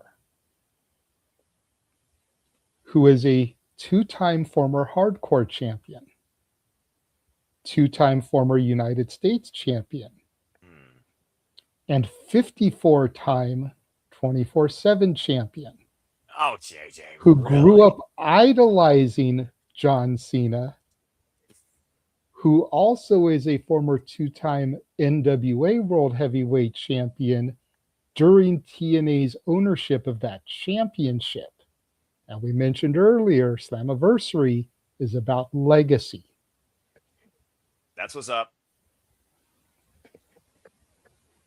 What if it's our truth? If he comes out okay quick, then I'll buy into it. No, because he started the Ron the Truth Killings gimmick in TNA. Okay. What's Up made its debut in TNA. Okay. Fair enough. Before TrickNA, the T in TNA stood for truth.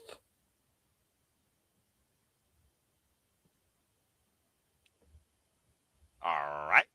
Either way, I think Mustafa retains, because I don't think, unless it is somebody that is actually going to sign a deal with TNA, I don't see the title moving.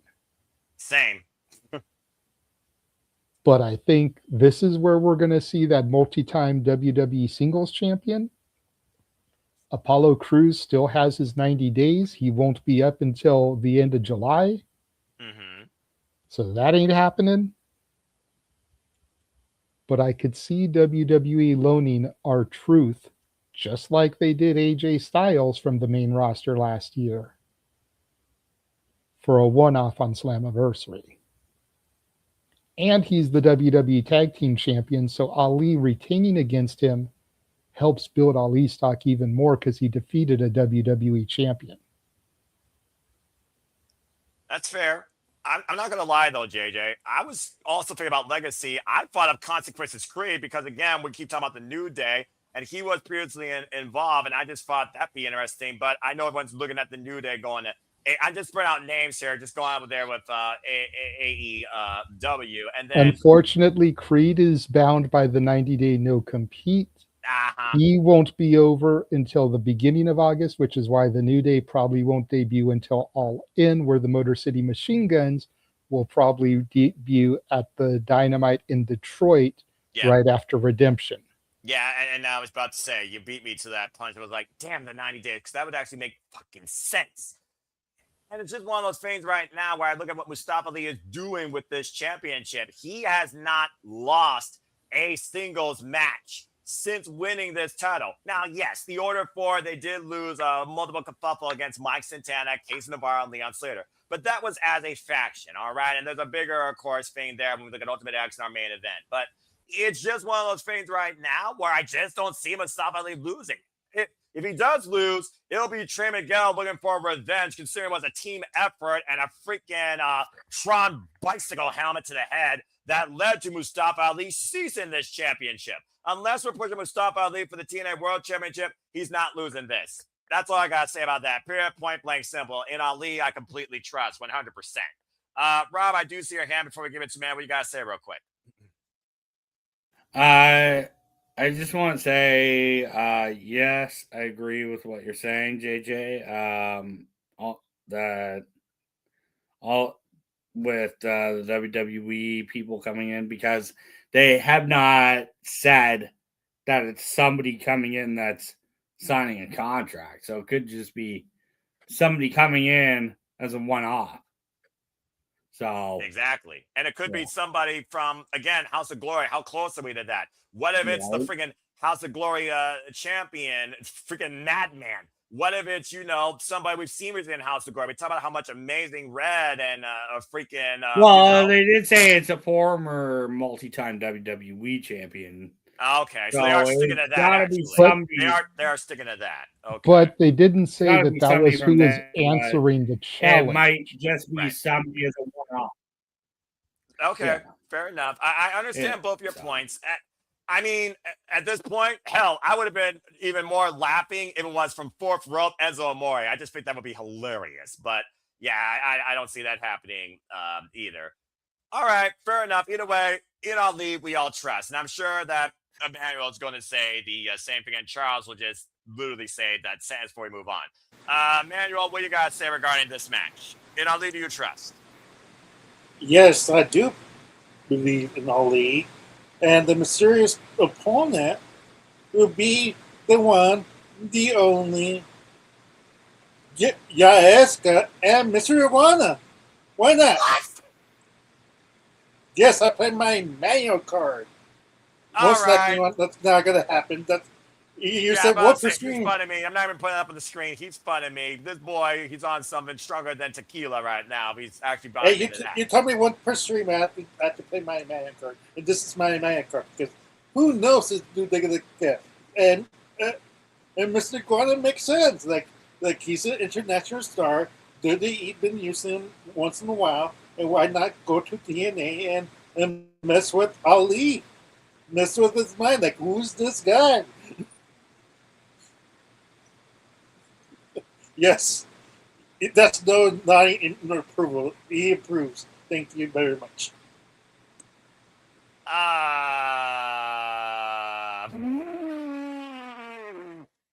You drove JJ away. Charles, please add some sense back into this and say I'll lead to you trust, and then we just move on. Did you really ask Charles to add sense to something? Yes. When you got nonsense, right? When you got me in here, you know very well. I don't add sense. Say the right thing here, I would hope. I'll lose retaining, but as far as who's answering the damn thing, my God. I'm more going to lean towards former Intercontinental Champion in this direction. You got mine. That's the issue. There's a lot that you can name of here. But say, you realize the legacy of that title? Yeah, that's why I'm stuck here on that one. I mean, Intercontinental Champion versus International Champion, workhorse titles in their own design. I mean, in a way, it does make a little bit of sense. But again, I also just want to remind you, we're in Boston, So you might want to think about that also when it comes to at Slammiversary, where we honor legacy. Who the fuck shows up for a one-off? I'm just saying. Hey, Carmelo Hayes is from Boston. Well, yeah, I suppose there is that. And Mhm. you see He's a Mustafa multi-time Ali, singles champion. NXT champion, and he ain't doing jack shit right now in the Fed. So, I mean, there's that. You know what?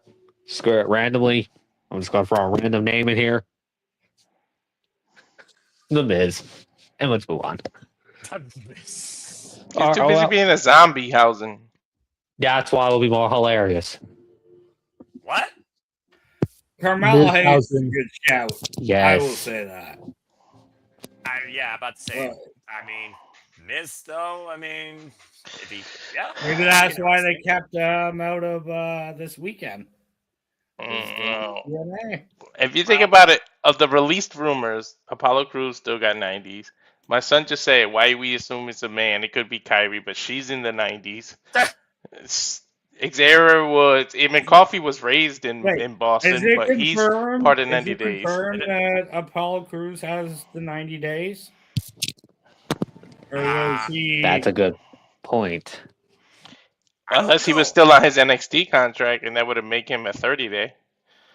Right? We'll see. I don't know what his contract was or how he got released or if they just didn't sign him. Yeah, Apollo Crews is one of those that's kind of like a blur as far as how he got released. He was just amongst all those other names. So they forgot about him for fucking 20 years. Through every release, they forgot about him. They forgot he was there. They're like, hey, Aleister Black still has 90. Right? What else did you look up, Walter? It sounds like you got a list in front of us here while we're getting our brains going. I'm trying to think of everybody who got released there, but either way, it happened in April, so they all have 90 days. Yeah. So, all right, I can have this. And Killer Cross, there's rumors of Killer Cross returning, but he's a champ right now where he is, and I don't think he wants to come back to. After the way he was let go from TNA, yeah, probably not. And yeah, doing far better than it was his previous employer. That might be a conjunction with the previous employer. Yeah, I don't see that happening. But either way, in Ali, we all trust. We can throw out to be somebody from GCW, and I'll pop like crazy. That's what I'm figuring at this point. GCW or HOG, but the fact they're talking about WWE Singles Champion. Yeah, so Apollo Crews does have a 90-day. Hey, let Vipers come out. I would. Oh my God! If Vipers did that, I would. Pass out. TNA is the only place where intergender wrestling for a championship can make sense and be viable. If Jada Stone wasn't involved previously, and WWE considering the fallout between him and Jada, I would have put Jada Stone in the conversation. Yeah, but she's also in TNA, so it's like All right, good stuff, everybody. Great brainstorming. Let's move on. All right, Charles, I see your hammer clip. What do you guys say before we move on?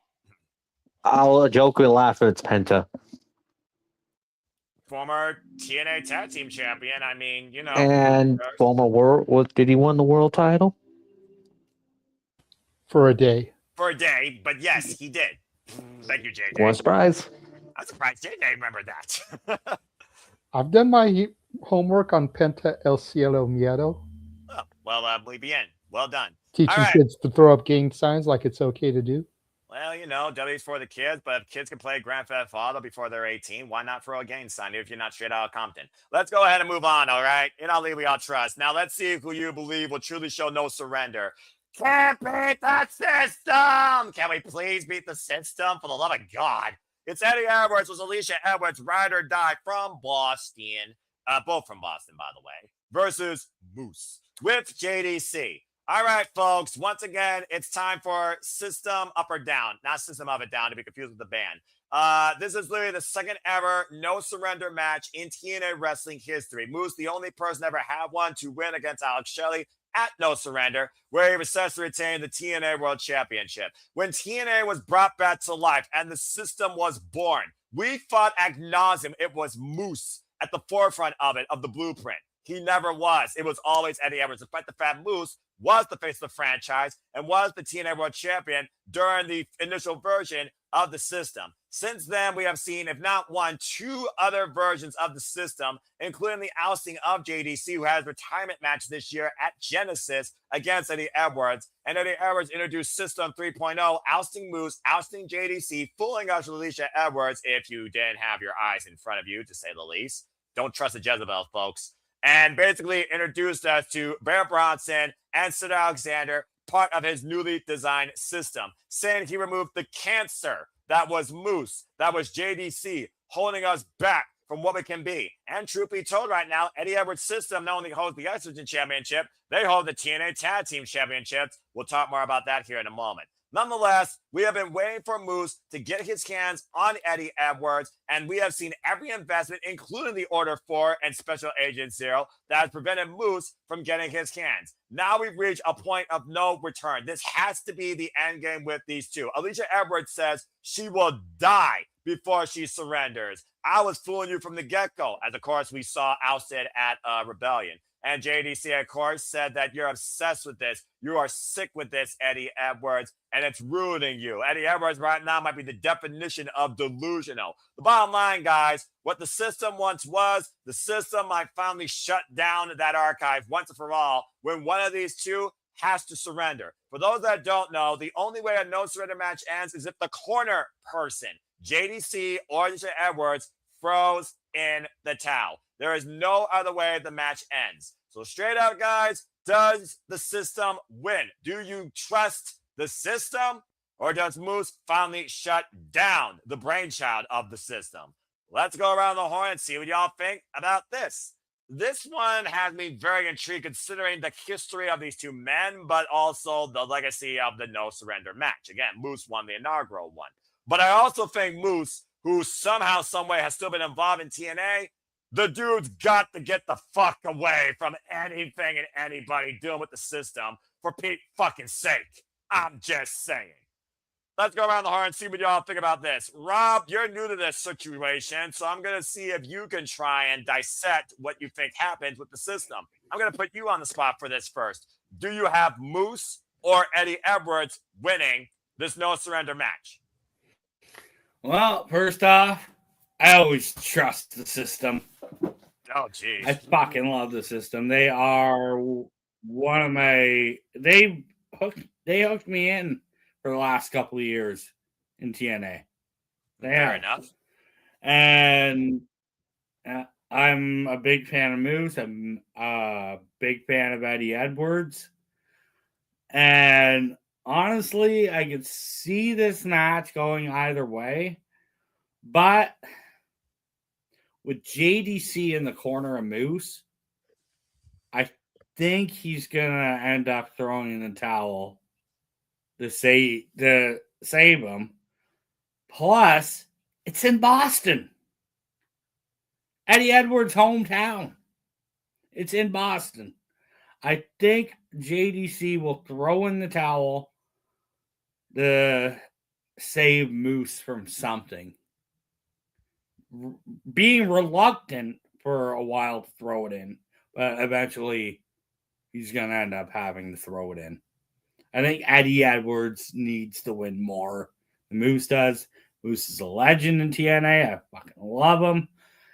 But I think Eddie needs to win more than Moose does in this, and I think he will get the win.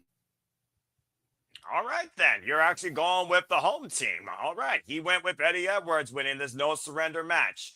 Well, I will say this as I go to JJ. Believe it or not, Moose and Eddie Edwards' history goes all the way back to 2016 when Moose beat Eddie Edwards in a singles match. That's how long these two have known each other.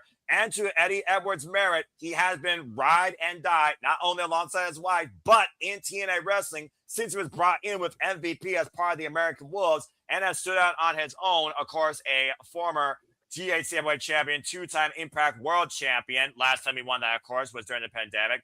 And now a 7-time TNA World Tag Team Champion, multiple times recently with Brian Myers of the system, who now, of course, is with Brian Bronson, which, of course, have the gold. But it's also one of those things that Moose, at one point he said, no Scott D'Amore, no Moose in TNA. He stuck around. And it's really a battle of pride, not only for TNA wrestling, but honestly, who truly was the better of the system versus the detriment.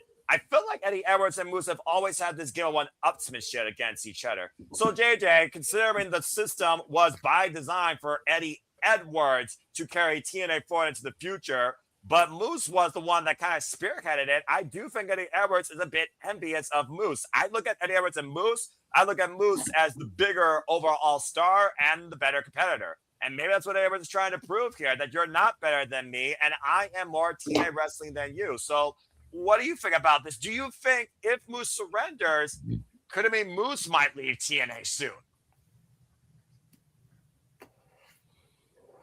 It's an interesting point.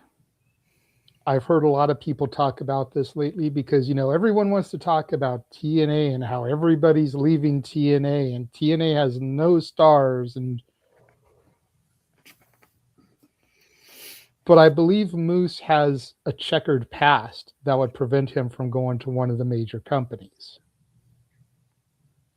Does that mean that should be held against him? Because it looks like he's clearly changed.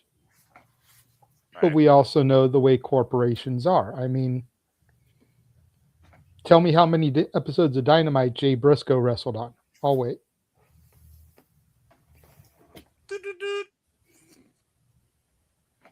Tell me how many episodes of Dynamite or Raw Tessa Blanchard have been featured on. I'll wait.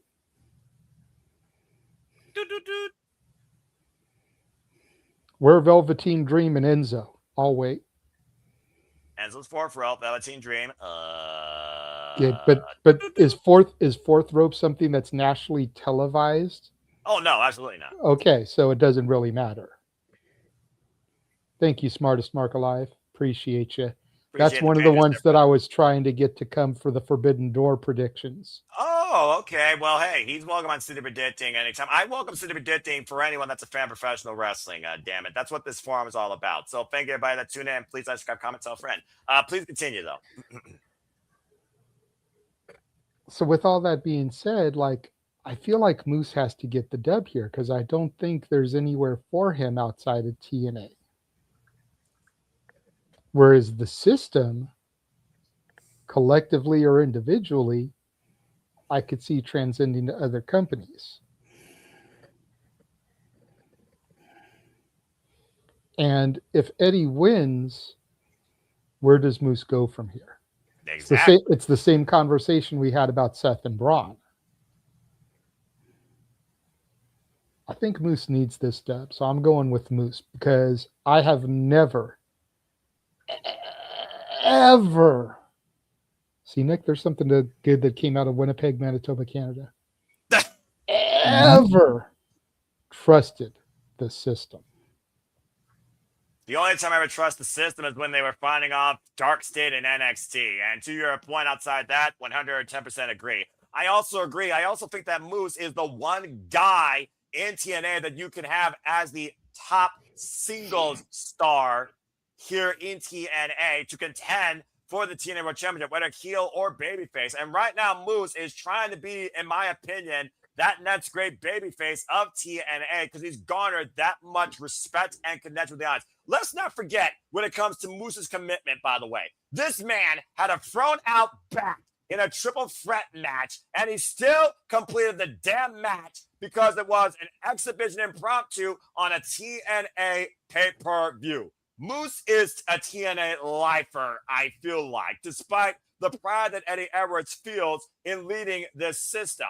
And if it means that Eddie Edwards is a great antagonist in pushing this forward, so be it. But everything has an end game. I don't think you get more of an end when it comes to your pride for TNA, let alone the pride for yourself when it comes to what the system meant or who truly was the standard of the system, than a no surrender match, damn it. And this is what TNA does. Unique circumstances and stipulations in what ultimately decides the better of the two. I don't think you go anywhere further after this. I think finally Eddie Edwards is just going to have to be humbled and surrender. Lead your system, but Moose moves forward, proves he's better than you, and goes after the TNA World Championship once again.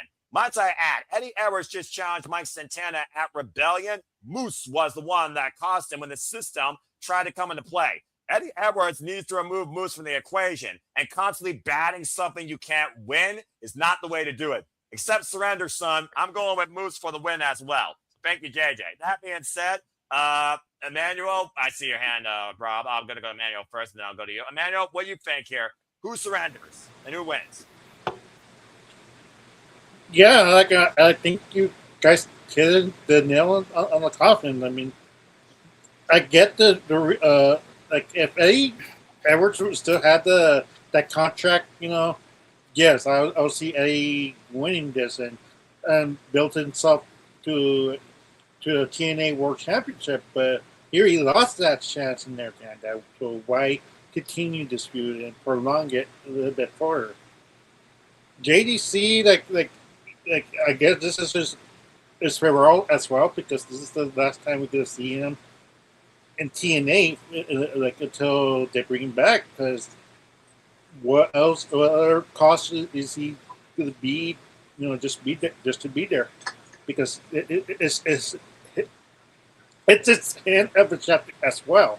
Because he already retired, but he wants to see the system go down so he could be in peace. He could, That's a good way of looking at it. Okay. Yeah, like he's now in peace. He's now forgotten about the past, and he brought the people who betrayed him. And what a poetic story in that end. Alicia Edwards is gonna throw the towel to protect her husband, because he's that beaten up, that battered. Then she's gonna throw the towel for protecting Eddie from himself and from the character as well, and moves for the win. All right. Well, there you go. We got 3 mooses up top here. All right. Let's see here. You went out, so let's there we go. Rob, what you gotta say here, real quick, before I give it to Charles and Walter to conclude? You're muted. Let Charles go first, and I'll state my piece. All right, fair enough. Charles, do you trust the system, or does Moose force Mrs. Edwards to surrender? Moose is winning this match. Because at this point, what the world are you going to do with Moose after he loses? That is all. All right, as you were, Avatar. All right, Rob, what you got to say real quick before I give it to Mr. Reliable to conclude? So, as me being the only one who picked Eddie Edwards, yes, you're on the one out so far. Like I said, I think Moose can lose this match and still be good. It's Moose.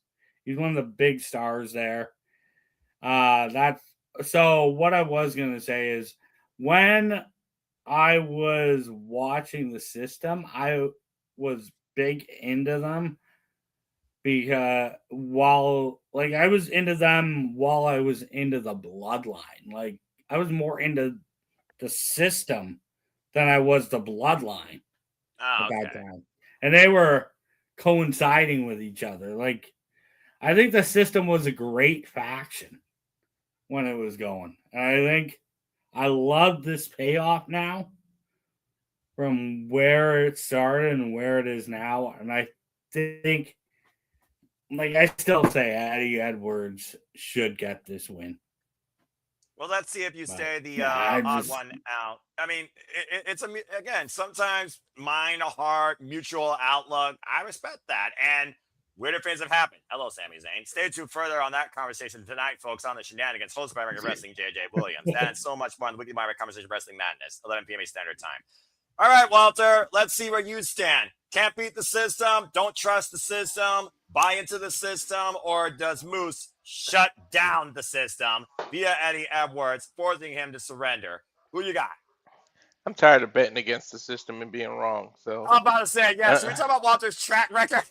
I'm just gonna say Eddie Edwards, because you never know. WC could do one screw thing and throw it up. Remember, Owen Hart convinced his mom to throw in the towel to screw Brett out of a thing. So you can do a secret, kind of screw job thing with JVC. So I'm going with Eddie Edwards, because I'm tired of betting against the system and being wrong. You realize that this might bite you in the ass the first time, right? That you actually yes. I love your convictions and I love your statistics, Walter. All right. Well, that being said, 4 Mooses, 2 Eddie Edwards. JJ, I do see your hand. What you got to say real quick, brother?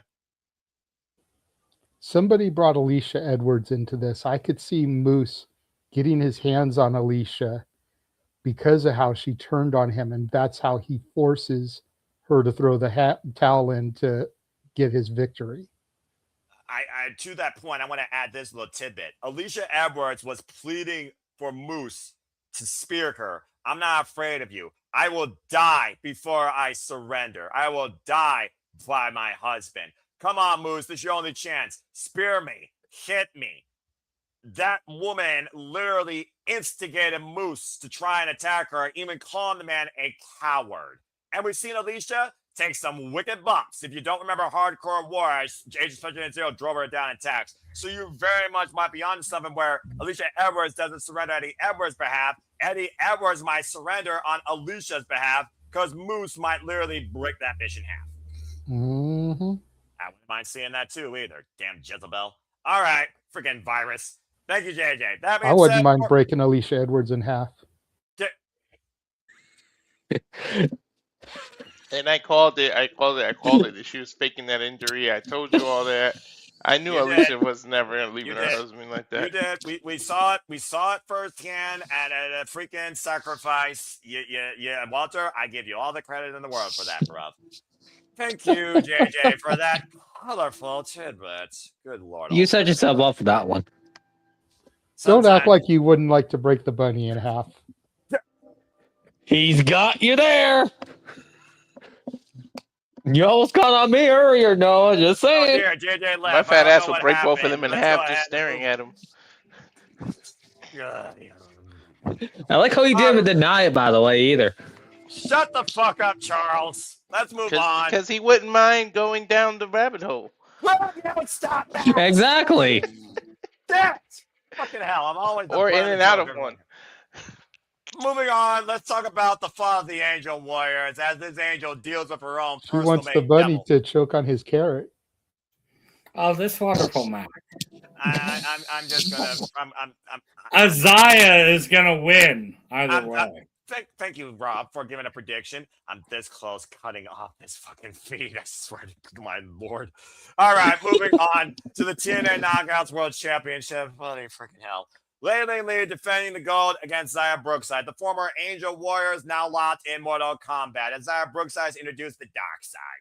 DDT recently on TNA Wrestling for the win. And basically, Xia believes that she is finally going after everything that she should have. At one point, Lee and Xia Brookside even fought over the TNA Knockouts World Championship last year at Final Resolution. All the fallout with freaking NXT instigating and ruining this title to the point the Birthright should have been having a vasectomy. Thankfully, Lee restored the prestige of this title, bringing it back home to TNA Wrestling, and Xia Brookside was apoplectic to the point prior to Lee getting the confidence in herself to bring this title home. Xia Brookside caused what felt like the last chance to bring this championship back home to TNA Wrestling, as we saw back at Rebellion, costing Lee her chance. Ever since the fall of the Angel Warriors, though, and translations in both British and Japanese, these two have fought wars and traded blows. As we recently saw, Lee cannot wait to get her hands on Xia Brookside, and security has been involved multiple times. Xia also earned this opportunity, by the way, winning the Knockouts Champion Challenge alongside Elena Black and Mara Sade,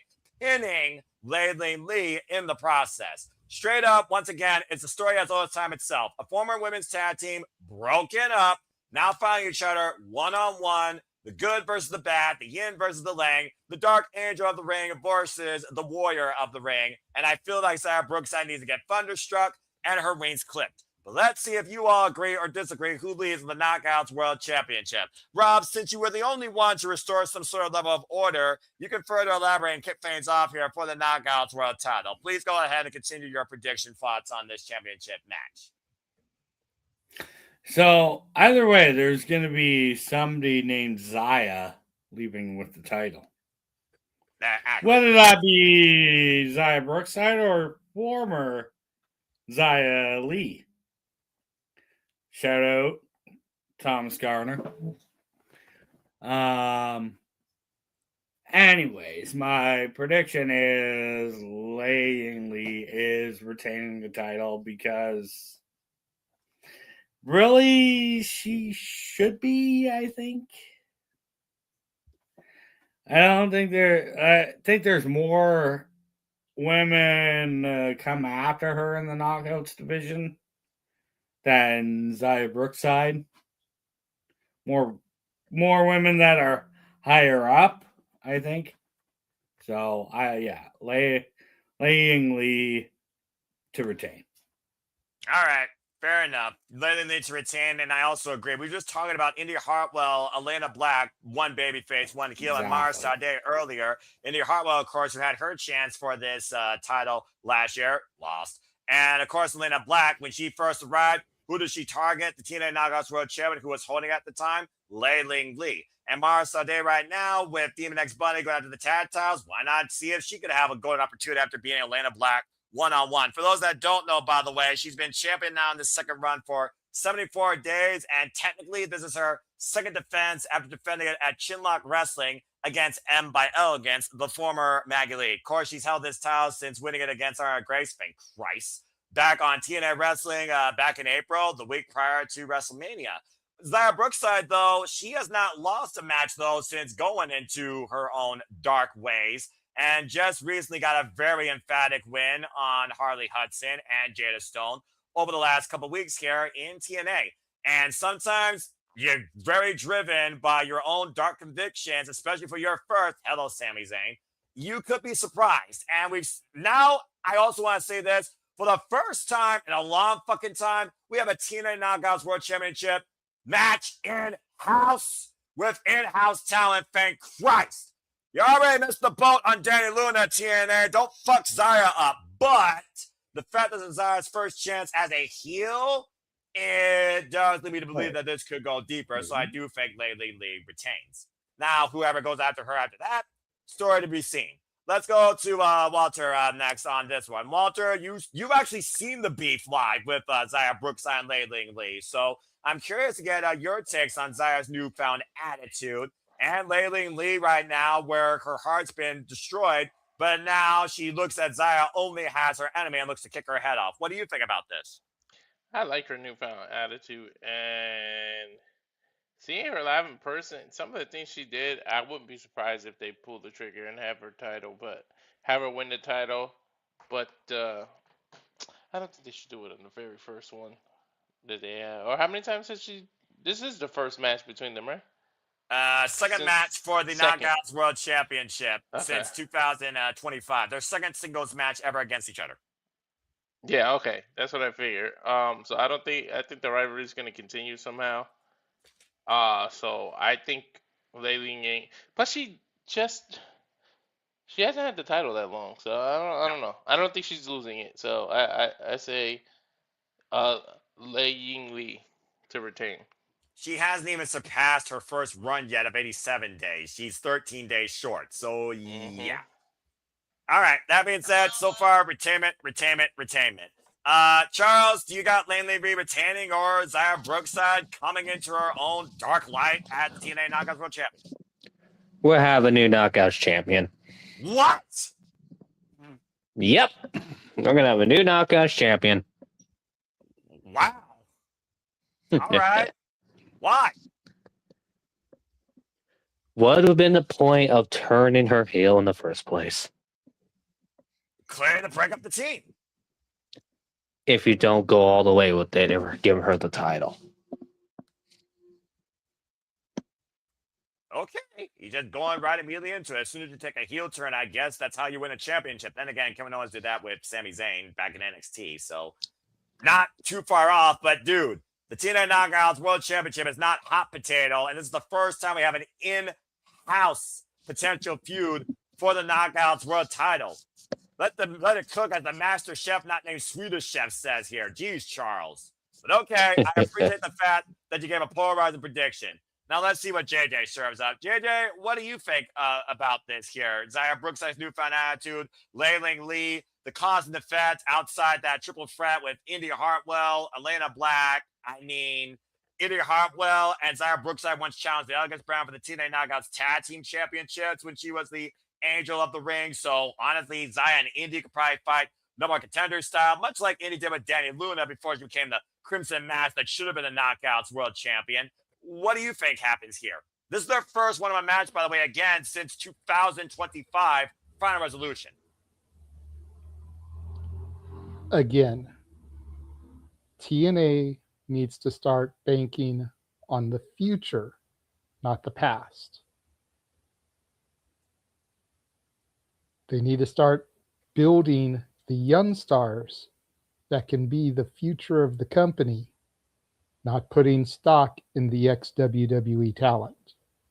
And Sarah, for those that don't know, is 27 years of age, by the way. Been involved 11 years in the game. Daughter of one Robbie Brookside. Continue. Daughter of one Robbie Brookside, who is a trainer at the PC. Correct. I got Zaya Brookside here.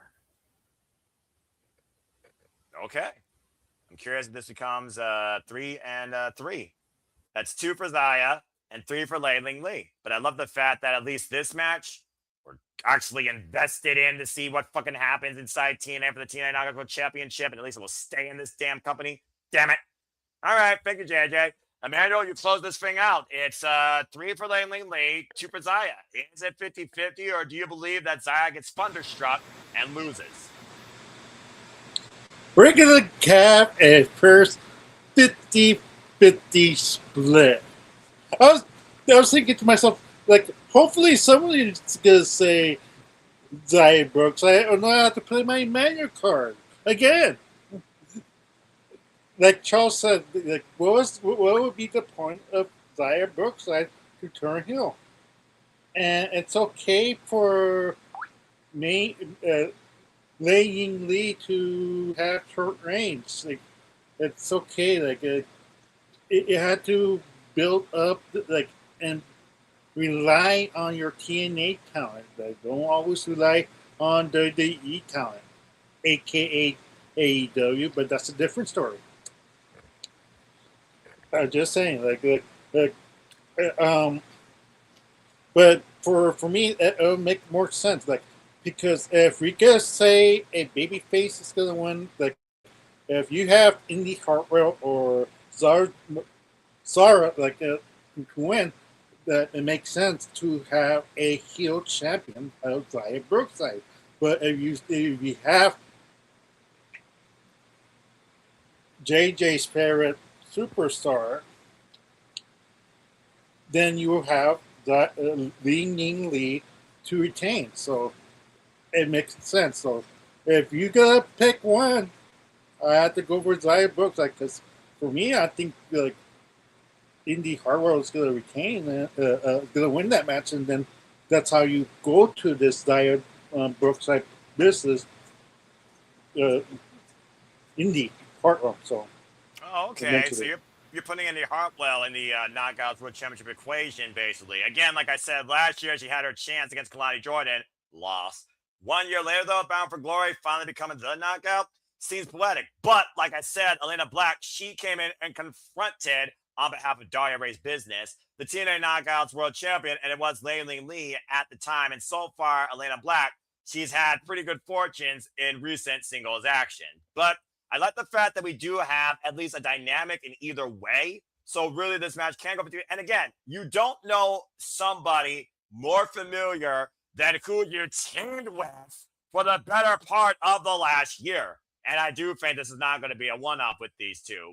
So I can understand where you're coming from. But again, she just won it. Let this cook a little longer. Yes, she just turned heel. Yes, we should invest in her because she's younger. But also, Lei Ling Lee, she just resigned last year, in case you all forgot. These two might literally spearhead the Knockouts division inside TNA for the TNA Knockouts World Championship to restore some prestige back to it in-house in TNA, and then you add those others that you named to the mix. I think Lei Ling Lee retains for now. We just got the breakup. See how personal this really gets. Lei Ling Lee for the retainment. But hey, 50-50. First time. I love it. All right, let's go ahead and move on from there to something that's going to be anything but righteous. Will probably break most people's minds, and maybe, just maybe, JJ will finally see a couple of great hands achieved the accomplishment because they just got added last night on TNA Wrestling. Once again, Slammiversary, it's a ladder match for the TNA World Tag Team Championships. This time, the champions going in are not the Nemeth, thank Christ. It is Brian Myers and Bear Bronson of the System. Not the regular Hardys, despite the fact Jeff Hardy used a button freaking release rope ladder to regain the titles last year, but the Broken Hardys. You also have, think what I'm saying, man? The Righteous, Vincent, and Dutch, and just added last night, Jason Hodge and John Schuyler of the Order 4, the Great Hands. All right, folks, straight up, it's 1 year Slammiversary. Once again, we find ourselves with the TNA World Tag Team Champions in the ladder match, and we find the Hardys back in the equation, and this time they're broken. Of course, the Hardys lost the Tag Team Championships thanks to the Righteous's anything but righteous plan. Back, of course, at Rebellion, where Bear Bronson and Brian Myers seized the titles after Vincent got the better of Jeff Hardy, both physically and mentally, after Matt Hardy was left bruised, battered, broken, thanks to Dutch. Since then, Walter, who saw it live, escalated to newfound levels of weird in a righteous garden match. That was one of the most bizarre things I've ever seen in my life. I can't believe you saw that madness live, bro. Now we have the System holding down the TNA Tag Team Champions again. This time, not Brian Myers and the Edwards, but Brian Myers, who's such an accomplished tag team specialist, damn it, and Bear Bronson. But we also have the Great Hands, which JJ will tell you ad nauseum. He's been waiting for Jason Hodge and John Schuyler to not only get the opportunity, but hold on to the Tag Team Championships. With this new version of the System brought to us this year since January, with the Order 4 rebooted back at Rebellion, where Mustafa Ali has led by example, and that faction seems more stronger and united than ever. With the Broken Universe brought back to us again, with the Righteous now interfering with it, this truly could go any team's way. For those that don't know, to win this match, climb the ladder, seize the titles, you are the tag team champions. It's truly as simple as that. But do we see new tag team champions once again? Does the Hardys do it 2 years in a row? This time, broken. Does things finally get righteous for this tag team division? But does a couple of Great Hands finally hold the titles in hand? Let's go around the horn and see what everyone thinks about this. I'm very curious to see whether or not it's his team or, again, mind versus heart, what he goes with. But he's going to spearhead the main event. That being said, we're going to kick things off this time with Emmanuel, who hasn't started one in a while. Emmanuel, who you got leaving? And because it's only 4 teams, you get 1 pick only. Who you got leaving with the TNA Tag Team Championships? The Righteous, the Hardys, the Great Hands, or does the System work and retain? Wow. I'm in a predicament because I thought it'd be a queen. Like if Robert's right about a certain matchup that I went against, that means the System is clean sweep the pay-per-view. If they retain these tag team titles, don't they? Technically, yes, that would be correct. But the Hardys, you don't need the Hardys to regain those titles after a lengthy, long tag team championship run. For some odd reason, my mind's going for the Righteous Brothers. Like, if you don't give them, then you just give up on them. I don't know what else you do with them in the TNA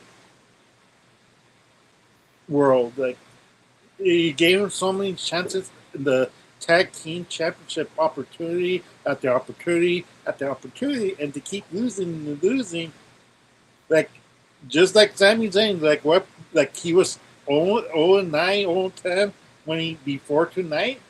Eventually, you're gonna give it to the Righteous Brothers. So my pick is the Righteous Brothers.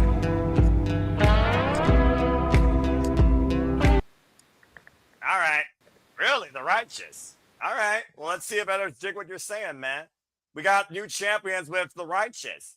It's kind of funny, Walter, while you saw the Righteous guarding with the Broken Hardys, the Righteous and the Hardys have defined this tag division since the start of the year. It all started back at Genesis, where the Righteous like, this is what we wanted, man. And then we saw in a bizarro world, the Righteous and the Hardys work together against the Order for, let's forget, losing effort. Since then, the mind games have gone on full display, including what happened at Rebellion. And now we find the broken Hardys brought back to life thanks to the Righteous' anything but righteous actions. And while the Righteous lost in their own weird world of bizarroness, we still have yet to see them go to the Hardy compound, as so many people have been trying to fantasy book, including you and JJ for that matter.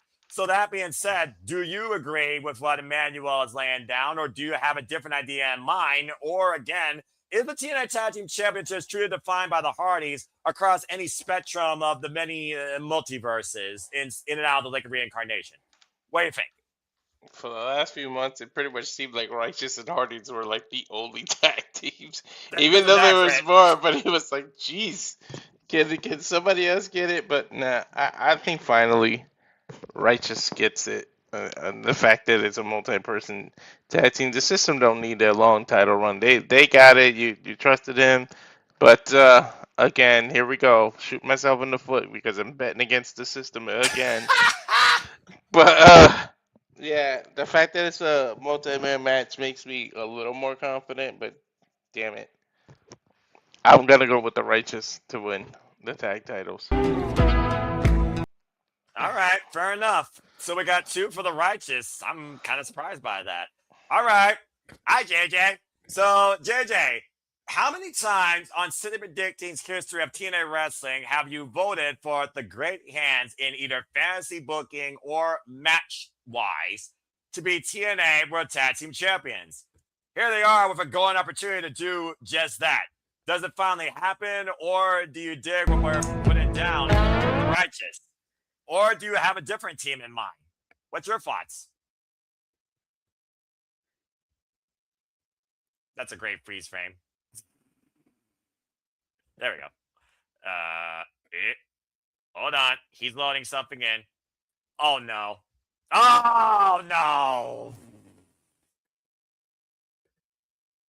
All right, JJ, unmute and tell us why. This is going to be interesting. I've got the Great Hands here. There it is. Simply because they were added last minute. I think there's a reason for that. I'm not 100% sure what the reason is, but I think because of the fact that the Great Hands were not originally a part of this, it was going to be the System, the Hardys, and the Righteous. It was going to be, Edge and Christian, the Hardys, and the Dudleys. And all of a sudden, a random 4th team got added to this. Fair shout. I think the Great Hands are finally going to walk out of this with some gold. Okay. You went with the wild card, basically. You went with the last team added. Mm-hmm. And Hotch is from Michigan, which granted isn't Massachusetts, but it's not far from the area. You know what? That's a fair shout, by the way. I'll give you that. And I believe that the Great Hands have not had a chance yet at the TNA World Tag Team Championships. This is their first. Even as Good Hands, they didn't get a chance. Just want to put that out there for you. That being said, we got 2 for the Righteous and 1 for the Great Hands. Robert, that brings you forward, my friend. What do you guys say? What's your pick? We got 2 for the Great Hands now. What? Same thing like JJ said. Originally, my pick was going to be the Righteous. Actually, no. My original pick was going to be the Retention. Oh, okay, for the System. Yeah. But sorry. Yeah. So that would have been my pick. I was like 49-51 between them and the Righteous. Hardys, they didn't need the fucking titles. Like, they've already had their fucking run. And then they added this. Then they added the Good Hands in. And I want to get this out of the way. The Hardys, the Righteous, the System, the Good Hands in the TNA ladder match for the TNA Tag Team Champions. This match brought to you by the word "the." I think so. All right, fair But enough. yes, I have the Good Hands winning because there's a reason they added them in. And I think the reason is for them to win. Like, Finally, their work pays off. They finally get their just due, and the Yeah, Order 4 also and- gets more gold. I'm throwing, I don't know if you all can see that. What's that say? Make some eyes hit. Let me go ahead. JJ, go ahead and do it. Not clicking. There we go. They're young in the making. 3 years in the making. Oh, yeah, just us. Oh, okay. That's a fair shout. Yeah. Their post on X. It's their time. Yeah. Yeah. I mean, yeah, 3 years. Unbelievable. Finally, give them a Right? bone. And what a stage to do it, especially with the reboot of the Order 4. All right, fair enough. We got 2 great hands, quite literally. Look at that. 2 great hands. And we got 2 righteous. Charles, let's go to you before we go to me. Where do you stand in this? We got 2 teams picked so far. You picking one of them or you picking one of the other 2? Righteous all the way. He's righteous. All right. Why are you going with the righteous, bro? I mean, literally, this is like, what, the 4th match now the Hardys and the Righteous have shared this year? As far as the titles being in play? Dadgum. Yep. I'm back in the Righteous for this. It's time for them to win the tag titles. You just literally are gonna ride and die with the Righteous, are you? Yes. Just like I ride and die with Elijah. Oh, well, AJ Francis now owns Elijah, but I guess they might have a one-on-one match. I haven't seen a grab for them for Slammiversary, where if Elijah wins, he gets all of his music endorsements, rights, namesake, and even his guitar back. Otherwise, Flopdower takes full right and profit and control of him and possession. Good luck. All right, fair enough. So we got righteous, great hands, nothing for the system, nothing for the broken Hardys.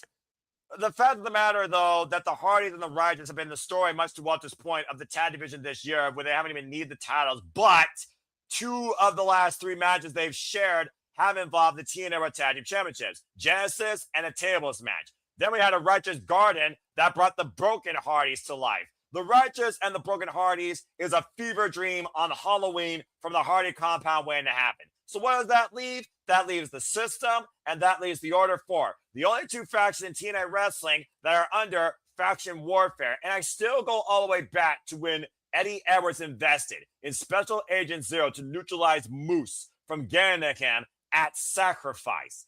What did Tasha Steelz and Mustafa Ali said after leaving that negotiation? I don't trust them, of course, but I have a plan. And I feel like this reboot for the Order 4, where they ushered in a dark future led by Mustafa Ali seizing the TNA National Championship, was for a reason. And why Tasha Steelz is nowhere near the TNA Knockouts World Championship equation, I do think the Great Hands are due for their moment. And I do think the Order 4 are trying to take over TNA wrestling.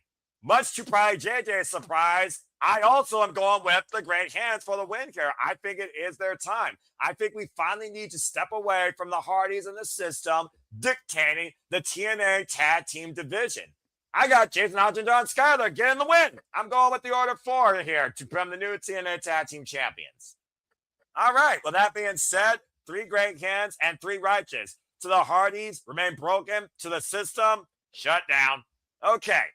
Well, we've had a lot of great fun, unique chat, bunch of what ifs, some wild tangents regarding knockouts, apparently.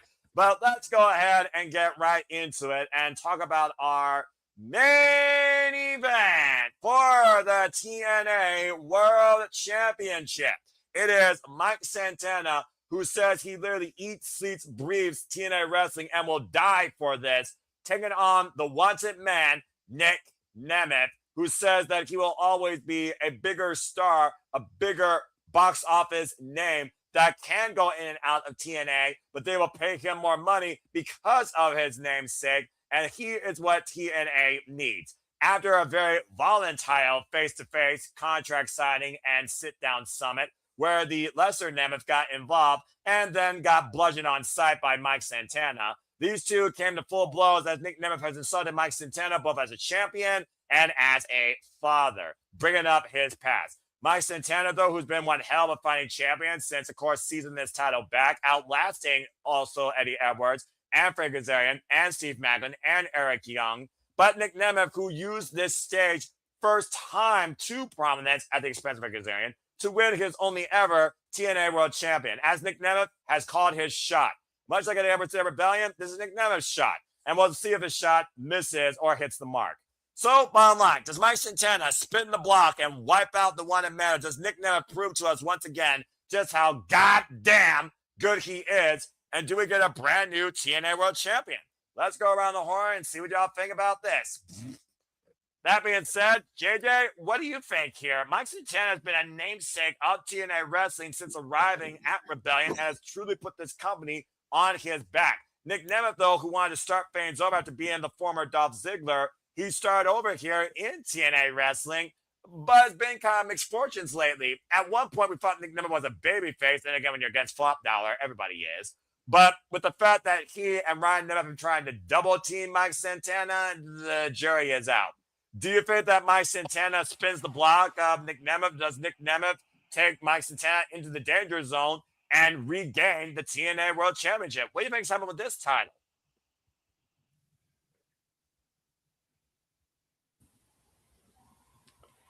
This one is really tough.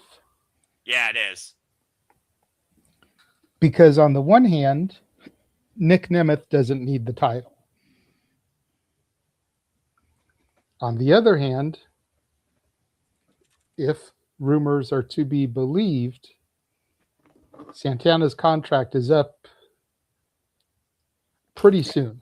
I don't remember the exact date, but it's before the end of summer. Before Bound for Glory. In October. So when do you take the belt off him?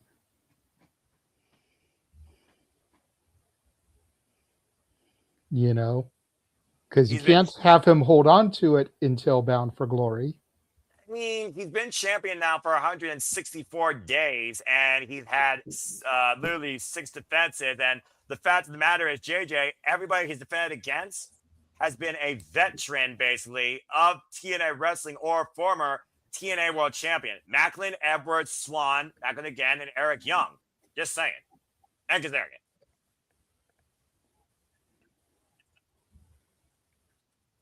Yeah.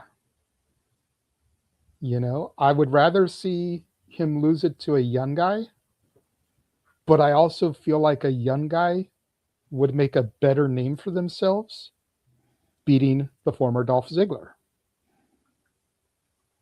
You know, no disrespect to Santana. I know the gentleman beneath me loves him some Santana.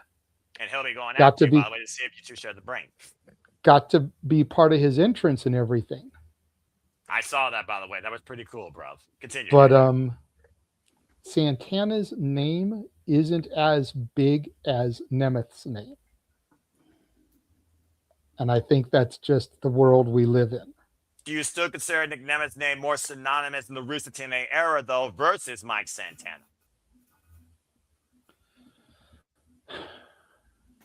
I mean, to steal Walter's gimmick with the puns, he definitely made an impact when he debuted. Probably the last real impact that was made.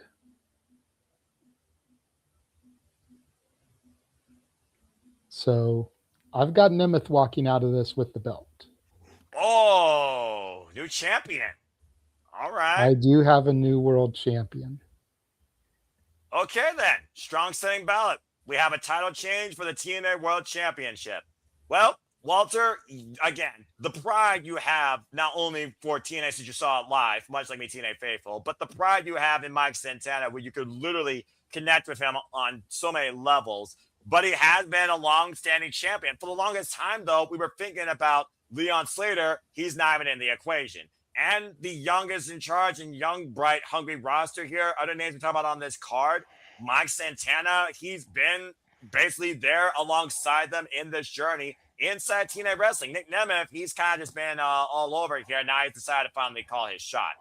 What do you think about this, though? Do you think that Slammiversary leads to Nick Nemeth's rise again? Or, as Mike Santana has done pretty much this whole year, spins the block of every one of these veteran names, bigger names, and all those names, by the way, I just mentioned, they're all still bigger than Mike Santana in general from TNA Wrestling standpoint.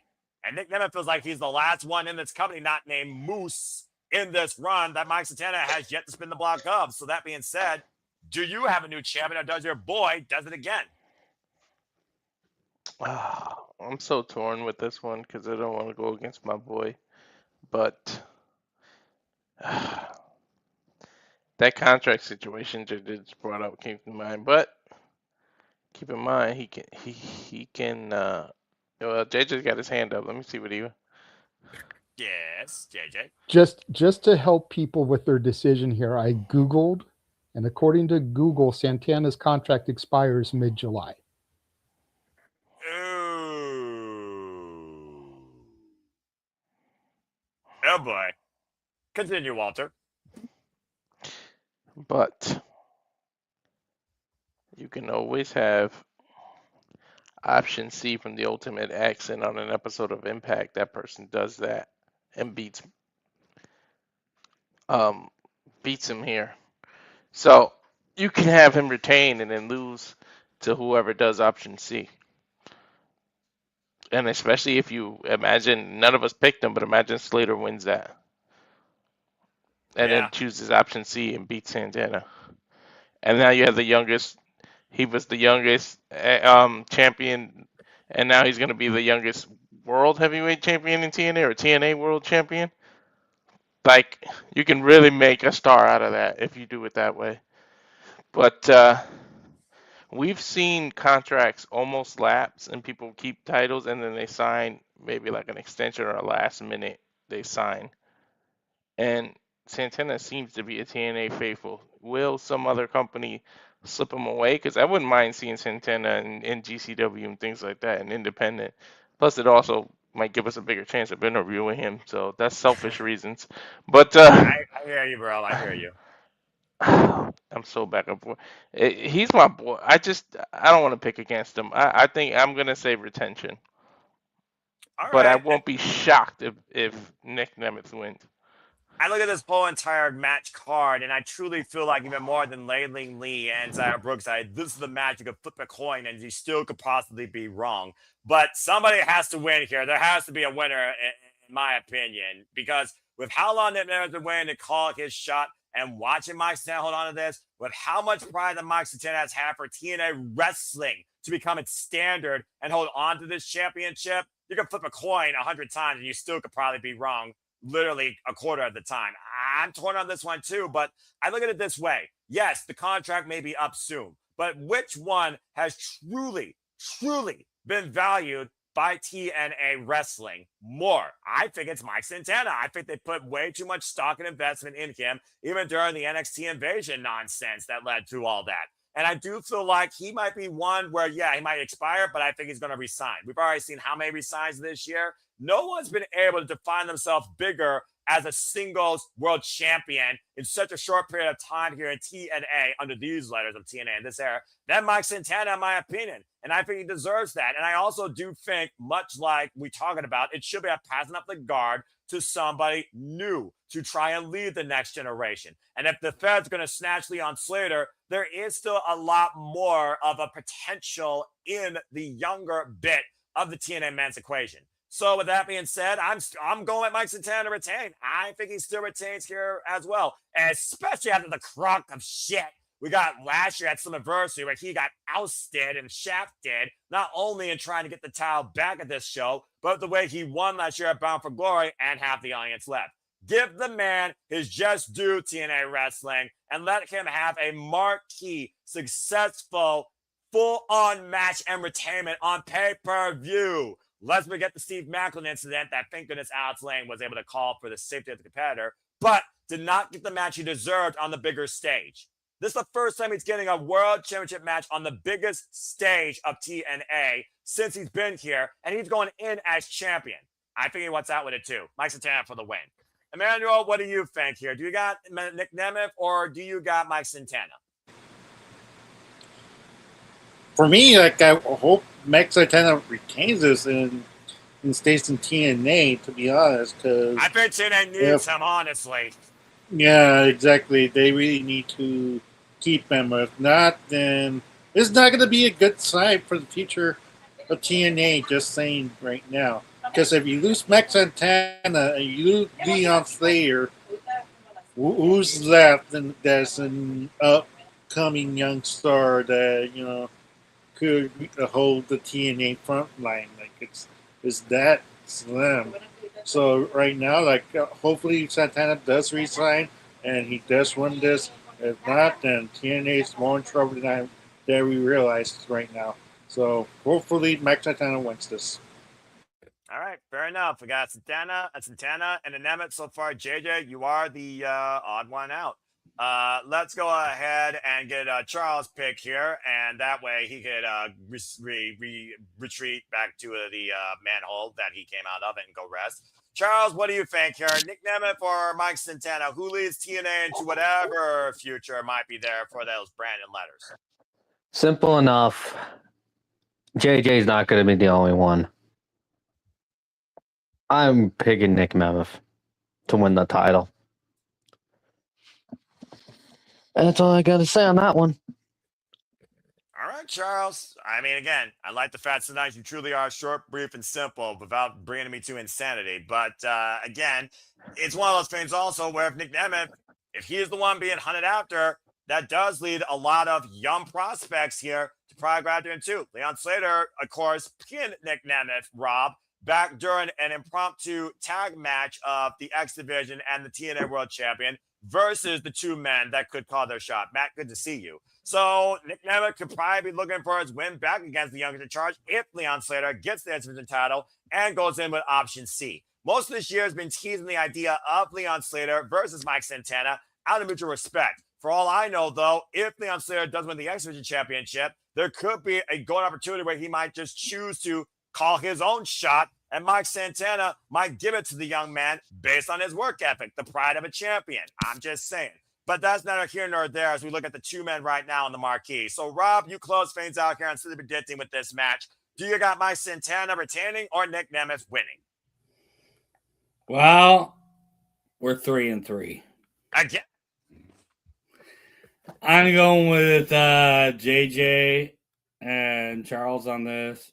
I think Nick Nemeth is winning this. I think Santana is on his way out.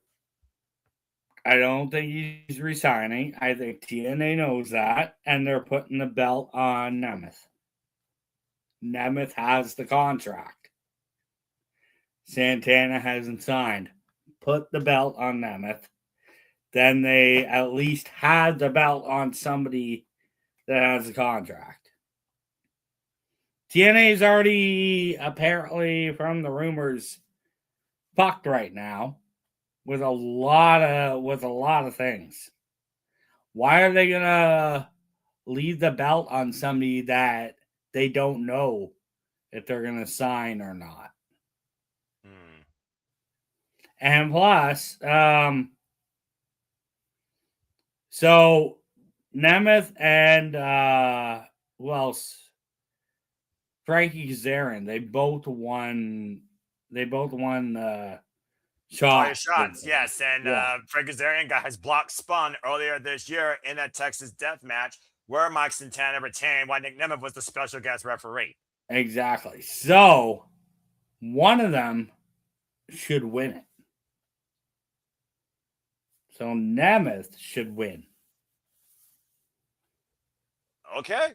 Well, that being said, the World Championship match ends 3-on-3. So again, we'll see what happens and what the last thing about is after TNA Slammiversary. But that being said, folks, what are your thoughts towards TNA Slammiversary this year? Do you got new champions? Who do you see cross the line for the first time? Maybe confront Mustafa Ali. Is the system finally going to be shut down? Do things become righteous? Do Great Khans lead the tag division? And does a Dark Angel rise as the new face of the Knockouts division? That and so much more to be determined literally in less than 24 hours. So good luck to everybody as we prepare for TNA Slammiversary. And again, due to the fact of priorities over passions and circumstances out of our control between budget and streaming services, you will get an on-demand coverage of TNA Slammiversary, date and time to be determined. But I assure you, it will be before the Fallout this Thursday on TNA Wrestling. Stay tuned here at Simply Reliable Studios.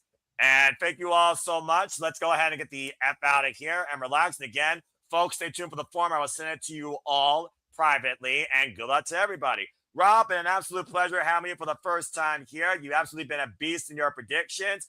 Go ahead and tell where the people can find you and connect with you. You guys can find me on Facebook, Rob Gregg. Just type in my name there, and you can look up FSB if you want to participate in predictions over there. Type that in. You can find me on either page. All right.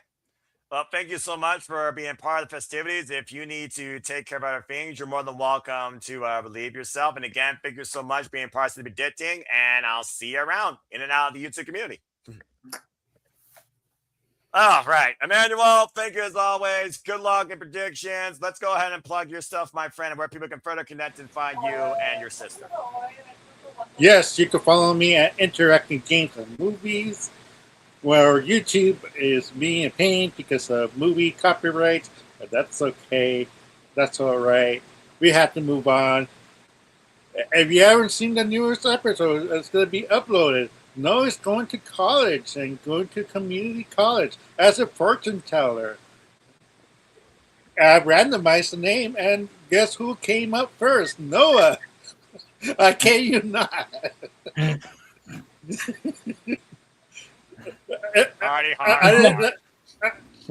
But if you can follow me at Facebook, Emmanuel Dominguez, EDM724 at Instagram.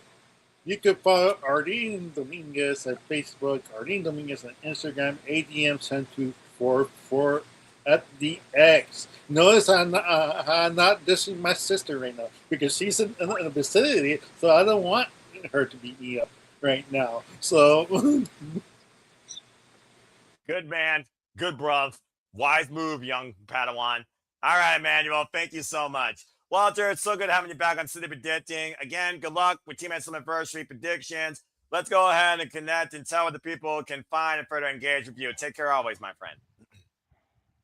You can find me at Rage of Wrestling on the YouTube, Walter.Cruz.940 on Instagram and X, at Walter Alex Cruz. Now, there you go. It's as simple as that. And stay tuned. We level up with super reliable gaming in the near future. Time and date to be determined, as well as gaming competition and system. Appreciate you always, Walter. God bless you. Well, JJ, we finally got through all these sleepy things, but the work is never done here. Where can people further connect and find you? And what else have you been up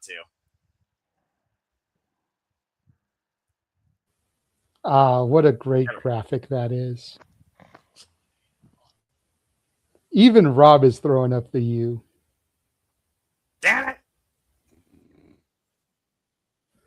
Find me on Instagram at the Renegade JJ Williams, YouTube Casa D18. I love Chase U.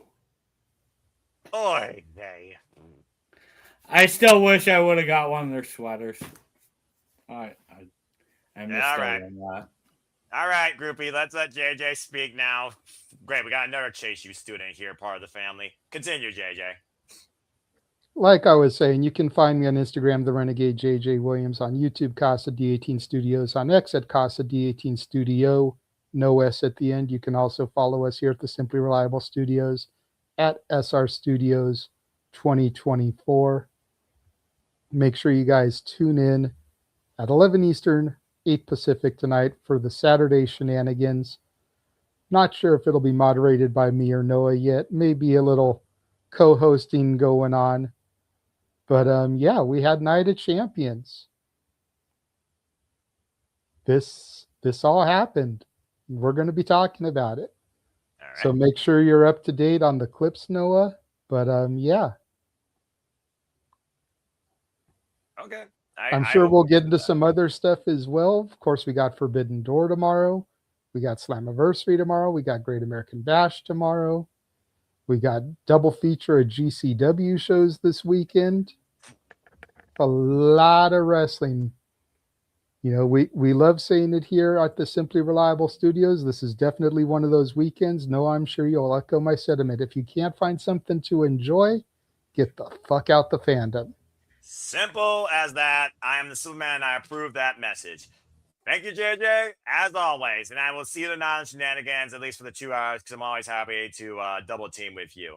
As I'm always happy to further engage and predict with any one of you in and out of this forum, in the chat or on screen, despite the fact you make my blood boil sometimes with some insane freaking comments. But we didn't want you in anyway. I need it with this forum. Again, thank you all so much for tuning in. You want to further engage with me? Find me if you choose, try if you dare, and then Foster 1916 on the X and on YouTube. For I am nothing more but a simple man and a lifelong fan, a professional wrestling. Damn it. The Cinema Days have finally concluded, so thank you all for tuning in to any of these crazy 4 streams. As JJ so eloquently put it, tomorrow we are covering AEW Forbidden Door live, me and our Canadian friend Ash. On-demand coverage will be there for Great American Bash and TNA Slammiversary in the near future. Stay tuned for more on that. Then stay tuned for Ridiculously Breakdown with me and Papa Gino for WWE Night Champions and AEW Forbidden Door across the men's brand and the Papa Gino Network. So subscribe and follow like him today at Papa Gino 0017.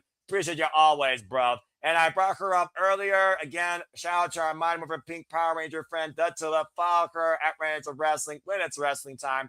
On the forums you see right there, as well as our newest venture, Pop Culture Powerbomb on the X at PC Powerbomb. From one queen to another, shout out again to our Canadian friend Ash. Don't be a dickhead. Subscribe today to Baddies Young Punks at Baddie for Wrestling. And stay tuned when me and her will do a Baddie Bracket Breakdown on the G1 Climax and the field that is to come forward too. And that's all I got to simply say and promote. I always like to conclude there are no winners, no losers, no betters, just fans with opinions with this passion we all share. At the end of the day, support one another, respect each other, protect your mentality too, treasure your families, just your life, and enjoy professional wrestling. It is truly as simple as that. But with that being said, thank you so much for tuning in once again to another edition of Simply Predicting. Please like, subscribe, comment, and tell a friend. And shout out to Jeff motherfucking Meacham, by the way. Hit the bells, video goes live on demand on any of the YouTube channels or feeds here at SR Studios 24. Follow us on the X. I assure you, the commentary, the creativity, the passion, the insanity, the fantasy booking, the predictions is not going to let up anytime soon. But that's all I have to say. So in Kenny Omega fashion, as per usual, I bid you all now a fine adieu. For Rob, for Charles, for Jeff, for Emmanuel, for Mr. Reliable Walter Cruz, for the Renegade Wrestling JJ Williams, for all of you in the chat that have engaged with us, I thank you all once again. And until next time, Rob, I see your hand up. What you got to say real quick? I just want to say one last thing. Joe Hendry. Really, dude? Really? We're going to end with that freaking... Yeah. Say his name and Why? he appears. I believe in Joe Hendry. One last impact just to raise my blood. Thank you so much, Rob. We'll see where you stand next time. And until next time, folks, make a positive impact in life. Have a good night. Leave a lasting impact that's positive in someone else's life. And thanks for tuning in to Simply Predicting TNA Slammiversary. Have a good one, folks. We'll see you next time here at the Simply Reliable Studios. Take care. Happy 4th of July. And God bless the red, white, and blue. 250 years of this insanity. Good Lord. Happy 1st of July. Canada Day. And yeah, I'm about to say, shout out to the Bunny Alley Canadian.